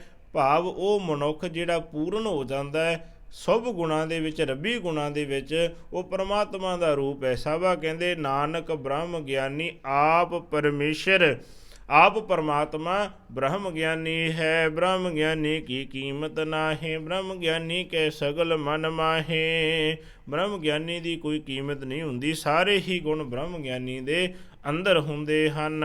ਬ੍ਰਹਮ ਗਿਆਨੀ ਕਾ ਕੌਣ ਜਾਣੇ ਭੇਦ, ਬ੍ਰਹਮ ਗਿਆਨੀ ਕੋ ਸਦਾ ਆਦੇਸ਼। ਕਿਹੜਾ ਮਨੁੱਖ ਬ੍ਰਹਮ ਗਿਆਨੀ ਦੀ ਉੱਚੀ ਜ਼ਿੰਦਗੀ ਦਾ ਭੇਤ ਜਾਣਦਾ ਹੈ? ਕੋਈ ਨਹੀਂ, ਕੋਈ ਉਹਦੇ ਭੇਦ ਨੂੰ ਨਹੀਂ ਜਾਣ ਸਕਦਾ ਹੈ। ਅਤੇ ਸਾਬਾ ਕਹਿੰਦੇ ਬ੍ਰਹਮ ਗਿਆਨੀ ਕੋ ਸਦਾ ਆਦੇਸ਼, ਬ੍ਰਹਮ ਗਿਆਨੀ ਅੱਗੇ ਸਦਾ ਨਿਆਉਣਾ ਹੈ, ਸਦਾ ਨਮਸਕਾਰ ਹੈ। ਆਦੇਸ਼ ਦਾ ਭਾਵ ਨਮਸਕਾਰ ਹੁੰਦਾ ਹੈ, ਕਿਉਂਕਿ ਜਦੋਂ ਜਪਜੀ ਸਾਹਿਬ ਦੀ ਬਾਣੀ 'ਚ ਪੜ੍ਹਦੇ ਬਾਬੇ ਨੇ ਵੀ ਕਿਹਾ, ਗੁਰੂ ਨਾਨਕ ਜੀ ਕਹਿੰਦੇ ਆਦੇਸ਼। ਜਦੋਂ ਸਿੱਧਾਂ ਨੇ, ਜਦੋਂ ਲੋਕਾਂ ਨੇ ਗੁਰੂ ਨਾਨਕ ਨੂੰ ਨਮਸਕਾਰਾਂ ਕਰਨੀਆਂ ਸ਼ੁਰੂ ਕੀਤੀਆਂ, ਆਦੇਸ਼ ਕਰਨਾ ਸ਼ੁਰੂ ਕੀਤਾ, ਗੁਰੂ ਨਾਨਕ ਕਹਿੰਦੇ ਆਦੇਸ਼ ਮੈਨੂੰ ਨਮਸਕਾਰ ਨਹੀਂ, ਤਿਸੈ ਆਦੇਸ਼, ਉਸ ਪਰਮਾਤਮਾ ਨੂੰ ਨਮਸਕਾਰ ਹੈ। ਆਦੇਸ਼ ਤਿਸੈ ਆਦੇਸ਼ ਪੜ੍ਹਦੇ ਹਾਂ ਬਾਣੀ ਦੇ ਵਿੱਚ। ਆਦੇਸ਼ ਤੋਂ ਭਾਵ ਨਮਸਕਾਰ ਉਸ ਪਰਮਾਤਮਾ ਨੂੰ ਨਮਸਕਾਰ ਹੈ, ਮੈਨੂੰ ਨਹੀਂ। ਮੈਨੂੰ ਨਮਸਕਾਰ ਨਹੀਂ, ਤੁਹਾਡੀ ਨਮਸਕਾਰ ਉਸ ਪਰਮਾਤਮਾ ਨੂੰ ਹੈ ਜਿਹੜਾ ਸਭ ਕੁਝ ਕਰਨ ਵਾਲਾ। ਇਸ ਕਰਕੇ ਸਾਬਾ ਕਹਿੰਦੇ ਬ੍ਰਹਮ ਗਿਆਨੀ ਕੋ ਸਦਾ ਆਦੇਸ਼, ਬ੍ਰਹਮ ਗਿਆਨੀ ਨੂੰ ਸਦਾ ਨਮਸਕਾਰ ਹੈ। ਬ੍ਰਹਮ ਗਿਆਨੀ ਕਾ ਕਤਿਆ ਨਾ ਜਾਏ ਅਧਾਖਰ। ਅਧਾਖਰ ਦਾ ਭਾਵ ਹੁੰਦਾ ਅੱਧਾ ਅੱਖਰ। ਬ੍ਰਹਮ ਗਿਆਨੀ ਦੀ ਮਹਿਮਾ ਦਾ ਅੱਧਾ ਅੱਖਰ ਵੀ ਕਿਹਾ ਨਹੀਂ ਜਾ ਸਕਦਾ। ਹੁਣ ਕਈ ਅੱਧਾ ਅੱਖਰ ਕਹੀ ਜਾਂਦੇ, ਪਰ ਜੇ ਇਹਨੂੰ ਥੋੜ੍ਹਾ ਜਿਹਾ ਜ਼ੋਰ ਦੇ ਕੇ ਪੜ੍ਹੀਏ, ਅੱਧਾ ਅੱਖਰ ਭਾਵ ਅੱਧਾ ਅੱਖਰ ਵੀ, ਭਾਵ ਰੰਜਕ ਮਾਤਰ ਵੀ ਬ੍ਰਹਮ ਗਿਆਨੀ ਨੂੰ ਜਿਹੜਾ ਇਹ ਕਿਹਾ ਨਹੀਂ ਜਾ ਸਕਦਾ, ਉਹਦੀ ਮਹਿਮਾ ਨੂੰ ਜਿਹੜਾ ਬਿਆਨ ਨਹੀਂ ਕੀਤਾ ਜਾ ਸਕਦਾ। ਬ੍ਰਹਮ ਗਿਆਨੀ ਕਾ ਕਥਿਆ ਨਾ ਜਾਏ ਅਧਾਖਰ, ਬ੍ਰਹਮ ਗਿਆਨੀ ਸਰਬ ਕਾ ਠਾਕੁਰ। ਬ੍ਰਹਮ ਗਿਆਨੀ ਸਾਰਿਆਂ ਦਾ ਮਾਲਕ ਹੈ, ਸਭ ਦਾ ਪਰਮੇਸ਼ਰ ਹੈ। ਸਾਬਾ ਕਹਿੰਦੇ ਸਾਰਿਆਂ ਦਾ ਹੀ ਉਹ ਪਰਮਾਤਮਾ ਮਾਲਕ ਹੈ। ਇਸ ਕਰਕੇ ਉਹਨਾਂ ਦੀ ਮਹਿਮਾ ਜਿਹੜੀ ਹੈ ਉਹ ਬਿਆਨ ਨਹੀਂ ਕੀਤੀ ਜਾ ਸਕਦੀ। ਸਾਰੇ ਜੀਵਾਂ ਦਾ ਪੂਜ ਹੈ, ਸਾਰੇ ਜੀਵਾਂ ਦਾ ਠਾਕੁਰ ਹੈ। ਬ੍ਰਹਮ ਗਿਆਨੀ ਕੀ ਮਿਤ ਕੌਣ ਬਖਾਨੈ, ਬ੍ਰਹਮ ਗਿਆਨੀ ਕੀ ਗਤ ਬ੍ਰਹਮ ਗਿਆਨੀ ਜਾਣੈ। ਬ੍ਰਹਮ ਗਿਆਨੀ ਦੀ ਮਹਿਮਾ ਵਡਿਆਈ ਆਤਮਿਕ ਅਵਸਥਾ ਬਿਆਨ ਨਹੀਂ ਕੀਤੀ ਜਾ ਸਕਦੀ, ਜਾਣੀ ਨਹੀਂ ਜਾ ਸਕਦੀ। ਹਾਂ, ਬ੍ਰਹਮ ਗਿਆਨੀ ਦੀ ਇਸ ਅਵਸਥਾ ਨੂੰ ਬ੍ਰਹਮ ਗਿਆਨੀ ਹੀ ਜਾਣ ਸਕਦਾ ਹੈ। ਬ੍ਰਹਮ ਗਿਆਨੀ ਕਾ ਅੰਤ ਨ ਪਾਰ, ਨਾਨਕ ਬ੍ਰਹਮ ਗਿਆਨੀ ਕੋ ਸਦਾ ਨਮਸਕਾਰ। ਬ੍ਰਹਮ ਗਿਆਨੀ ਦੇ ਗੁਣਾਂ ਦਾ ਸਮੁੰਦਰ ਬੜਾ ਵੱਡਾ ਵਿਸ਼ਾਲ ਹੁੰਦਾ ਹੈ, ਜਿਸ ਦਾ ਕੋਈ ਹੱਦ ਬੰਨਾ ਨਹੀਂ ਹੁੰਦਾ। ਤਾਂ ਤੇ ਹੇ ਨਾਨਕ, ਬ੍ਰਹਮ ਗਿਆਨੀ ਨੂੰ ਸਦਾ ਨਮਸਕਾਰ ਹੈ। ਬ੍ਰਹਮ ਗਿਆਨੀ ਸਭ ਸ੍ਰਿਸ਼ਟ ਕਾ ਕਰਤਾ, ਬ੍ਰਹਮ ਗਿਆਨੀ ਸਦ ਜੀਵੈ ਨਹੀਂ ਮਰਦਾ। ਬ੍ਰਹਮ ਗਿਆਨੀ ਸਾਰੀ ਸ੍ਰਿਸ਼ਟੀ ਦਾ ਕਰਤਾ ਹੈ। ਇਸ ਕਰਕੇ ਸਾਬਾ ਜੀ ਕਹਿ ਰਹੇ ਨੇ, ਉਹ ਬ੍ਰਹਮ ਗਿਆਨੀ ਸਦਾ ਜਿਉਂਦਾ, ਕਦੇ ਜਨਮ ਮਰਨ ਦੇ ਗੇੜ ਦੇ ਵਿੱਚ ਨਹੀਂ ਆਉਂਦਾ ਹੈ। ਬ੍ਰਹਮ ਗਿਆਨੀ ਮੁਕਤ ਜੁਗਤ ਜੀ ਕਾ ਦਾਤਾ, ਬ੍ਰਹਮ ਗਿਆਨੀ ਪੂਰਨ ਪੁਰਖ ਵਿਦਾਤਾ। ਸਦਾ ਜਿਉਂਦਾ, ਕਦੇ ਮਰਨ ਵਾਲਾ ਨਹੀਂ, ਉਹਦੀ ਮੁਕਤੀ ਦਾ ਰਾਹ ਦੱਸਣ ਵਾਲਾ ਅਤੇ ਉੱਚੀ ਅਵਸਥਾ ਜ਼ਿੰਦਗੀ ਦਾ ਦੇਣ ਵਾਲਾ ਹੈ। ਗੁਰਦੇਵ ਜੀ ਕਹਿੰਦੇ ਬ੍ਰਹਮ ਗਿਆਨੀ ਮੁਕਤ ਜੁਗਤ ਜੀ ਕਾ ਦਾਤਾ, ਉਹ ਮੁਕਤੀ ਦਾ ਦਾਤਾ ਹੈ, ਉਹ ਜੀਵਨ ਦੀ ਜੁਗਤੀ ਦੇਣ ਵਾਲਾ ਹੈ। ਇਸ ਕਰਕੇ ਆਤਮਿਕ ਜੀਵਨ ਨੂੰ ਦੇਣ ਵਾਲਾ ਹੈ, ਉਹ ਦਾਤਾ ਹੈ। ਚੰਗੀ ਜ਼ਿੰਦਗੀ ਦਿੰਦਾ ਬ੍ਰਹਮ ਗਿਆਨੀ, ਜਿਹੜਾ ਬ੍ਰਹਮ ਗਿਆਨੀਆਂ ਦਾ ਸੰਗ ਕਰਦਾ ਹੈ, ਰੱਬ ਦੇ ਪਿਆਰਿਆਂ ਦਾ ਸੰਗ ਕਰਦਾ ਹੈ। ਗੁਰਦੇਵ ਜੀ ਕਹਿੰਦੇ ਉਹਨਾਂ ਨੂੰ ਚੰਗਾ ਜੀਵਨ ਪ੍ਰਾਪਤ ਹੁੰਦਾ ਹੈ, ਉਹਨਾਂ ਕੋਲੋਂ ਇਹ ਦਾਤਾਂ ਮਿਲ ਜਾਂਦੀਆਂ ਹਨ। ਬ੍ਰਹਮ ਗਿਆਨੀ ਪੂਰਨ ਪੁਰਖ ਵਿਦਾਤਾ, ਬ੍ਰਹਮ ਗਿਆਨੀ ਜੀਵਨ ਦਾ ਆਪਣੇ ਨੂੰ ਪੂਰਨ ਸਫਲ ਕਰ ਲੈਂਦਾ, ਉਹੀ ਪੂਰਨ ਪੁਰਖ 'ਤੇ ਕਾਦਰ ਹੈ। ਬ੍ਰਹਮ ਗਿਆਨੀ ਅਨਾਥ ਕਾ ਨਾਥ, ਬ੍ਰਹਮ ਗਿਆਨੀ ਕਾ ਸਭ ਉੱਪਰ ਹਾਥ। ਬ੍ਰਹਮ ਗਿਆਨੀ ਅਨਾਥਾਂ ਦਾ ਨਾਥ ਹੈ, ਸਭ ਦੇ ਉੱਪਰ ਬ੍ਰਹਮ ਗਿਆਨੀ ਦਾ ਹੱਥ ਹੈ। ਬ੍ਰਹਮ ਗਿਆਨੀ ਕਾ ਸਗਲ ਆਕਾਰ, ਬ੍ਰਹਮ ਗਿਆਨੀ ਆਪ ਨਿਰੰਕਾਰ। ਬ੍ਰਹਮ ਗਿਆਨੀ ਦਾ ਆਕਾਰ ਸਾਰਾ ਹੀ ਹੈ, ਸਾਰਾ ਆਪਣਾ ਆਕਾਰ ਹੈ। ਆਪਣਾ ਜਗਤ ਬ੍ਰਹਮ ਗਿਆਨੀ ਦਾ ਆਪਣਾ ਆਕਾਰ ਹੈ। ਤਾਂ ਤੇ ਬ੍ਰਹਮ ਗਿਆਨੀ ਆਪ ਨਿਰੰਕਾਰ, ਗੁਰਦੇਵ ਜੀ ਕਹਿੰਦੇ ਨੇ ਉਹ ਤਾਂ ਆਪ ਹੀ ਪ੍ਰਤੱਖ ਰੱਬ ਹੈ, ਆਪ ਨਿਰੰਕਾਰ ਹੈ, ਆਪ ਪਰਮਾਤਮਾ ਆਪ ਹੈ। ਬ੍ਰਹਮ ਗਿਆਨੀ ਭਾਵ ਪੂਰਨ ਤੌਰ 'ਤੇ ਆਪ ਹੀ ਰੱਬ ਹੈ। ਬ੍ਰਹਮ ਗਿਆਨੀ ਕੀ ਸੋਭਾ, ਬ੍ਰਹਮ ਗਿਆਨੀ ਬਣੀ, ਨਾਨਕ ਬ੍ਰਹਮ ਗਿਆਨੀ ਸਰਬ ਕਾ ਧਨੀ। ਆਖਰਕਾਰ 8ਵੇਂ ਪਦ ਦੇ ਵਿੱਚ ਧੰਨ ਗੁਰੂ ਅਰਜਨ ਦੇਵ ਪਾਤਸ਼ਾਹ ਜੀ ਬਚਨ ਕਰਦੇ ਨੇ ਵੀ ਬ੍ਰਹਮ ਗਿਆਨੀ ਦੀ ਮਹਿਮਾ ਕੋਈ ਬ੍ਰਹਮ ਗਿਆਨੀ ਹੀ ਕਰ ਸਕਦਾ ਹੈ। ਹੇ ਨਾਨਕ, ਬ੍ਰਹਮ ਗਿਆਨੀ ਸਭ ਜੀਵਾਂ ਦਾ ਮਾਲਕ ਹੈ। ਨਾਨਕ ਬ੍ਰਹਮ ਗਿਆਨੀ ਸਰਬ ਕਾ ਧਨੀ। ਗੁਰਦੇਵ ਕਿਰਪਾ ਕਰਨ ਅਸੀਂ ਵੀ ਐਸੇ ਬ੍ਰਹਮ ਗਿਆਨੀਆਂ ਦੇ ਜੀਵਨ ਦੇ ਵਿੱਚੋਂ ਕੁਝ ਸਿੱਖੀਏ, ਕੁਝ ਜੀਵਨ ਦੇ ਵਿੱਚ ਗੁਣਾਂ ਨੂੰ ਅਪਣਾਈਏ, ਤਾਂ ਤੇ ਸਾਡੇ ਜੀਵਨ ਦਾ ਆਧਾਰ ਹੋਵੇ। ਅਸੀਂ ਵੀ ਪਰਮਾਤਮਾ ਦੇ ਨੇੜੇ ਹੋ ਕੇ ਆਪਣੇ ਜੀਵਨ ਨੂੰ ਸਫਲ ਕਰੀਏ, ਤਾਂ ਤੇ ਲੋਕ ਸੁਖੀਏ ਪਰਲੋਕ ਸੁਹੇਲੇ। ਨਾਨਕ ਹਰ ਪ੍ਰਭ ਆਪੇ ਮੇਲੇ। 8 ਅਸ਼ਟਪਦੀਆਂ ਦੀ ਵਿਚਾਰ ਹੁਣ ਤੱਕ ਆਪਾਂ ਕਰ ਚੁੱਕੇ ਹਾਂ। ਕੱਲ੍ਹ ਨੂੰ 9ਵਾਂ ਸ਼ਲੋਕ ਆਰੰਭ ਕਰਾਂਗੇ, ਜਿਸ ਦੇ ਅੰਦਰ ਸਤਿਗੁਰੂ ਜੀ ਅਸ਼ਟਪਦੀ ਦੇ ਰਾਹੀਂ ਸਾਨੂੰ ਉਪਦੇਸ਼ ਦੇਣਗੇ। ਰਲ ਮਿਲ ਕੇ ਵਿਚਾਰਨ ਦਾ ਐਸਾ ਯਤਨ ਕਰਾਂਗੇ। ਗੁਰੂ ਕਿਰਪਾ ਕਰੇ, ਸਾਨੂੰ ਬਲ ਬਖਸ਼ੇ, ਉਦਮ ਬਖਸ਼ੇ, ਤਾਂ ਤੇ ਅਸੀਂ ਗੁਰਬਾਣੀ ਦੀ ਵਿਚਾਰ ਦੇ ਨਾਲ ਜੁੜ ਕੇ ਜੀਵਨ ਦੀਆਂ ਘੜੀਆਂ ਨੂੰ ਸਫਲ ਕਰ ਸਕੀਏ, ਤਾਂ ਤੇ ਸਾਡੇ ਜੀਵਨ ਦੀ ਯਾਤਰਾ ਸਫਲ ਹੋਵੇ। ਜਿਹਨੂੰ ਬਾਣੀ 'ਚ ਕਿਹਾ, ਸਫਲ ਸਫਲ ਸਫਲ ਪਈ ਯਾਤਰਾ, ਆਵਣ ਜਾਣ ਰਹੇ ਮਿਲੇ ਸਾਦਾ। ਆਉਣ ਜਾਣ ਦੇ ਗੇੜ ਤੋਂ ਅਸੀਂ ਬਚ ਸਕੀਏ, ਆਪਣੇ ਜੀਵਨ ਦੀਆਂ ਘੜੀਆਂ ਨੂੰ ਸਫਲ ਬਣਾਈਏ ਜੀ। ਇੰਨੀਆਂ ਬੇਨਤੀਆਂ ਪ੍ਰਵਾਨ, ਭੁੱਲ ਚੁੱਕ ਦੀ ਖਿਮਾ। ਸਾਰੀ ਸੰਗਤ ਬੁਲਾਓ ਫਤਿਹ, ਬਖਸ਼ੋ ਅਸੀਸ। ਸਾਰੀ ਸੰਗਤ ਪਿਆਰ ਸਹਿਤ ਆਖੋ ਜੀ ਵਾਹਿਗੁਰੂ ਜੀ ਕਾ ਖਾਲਸਾ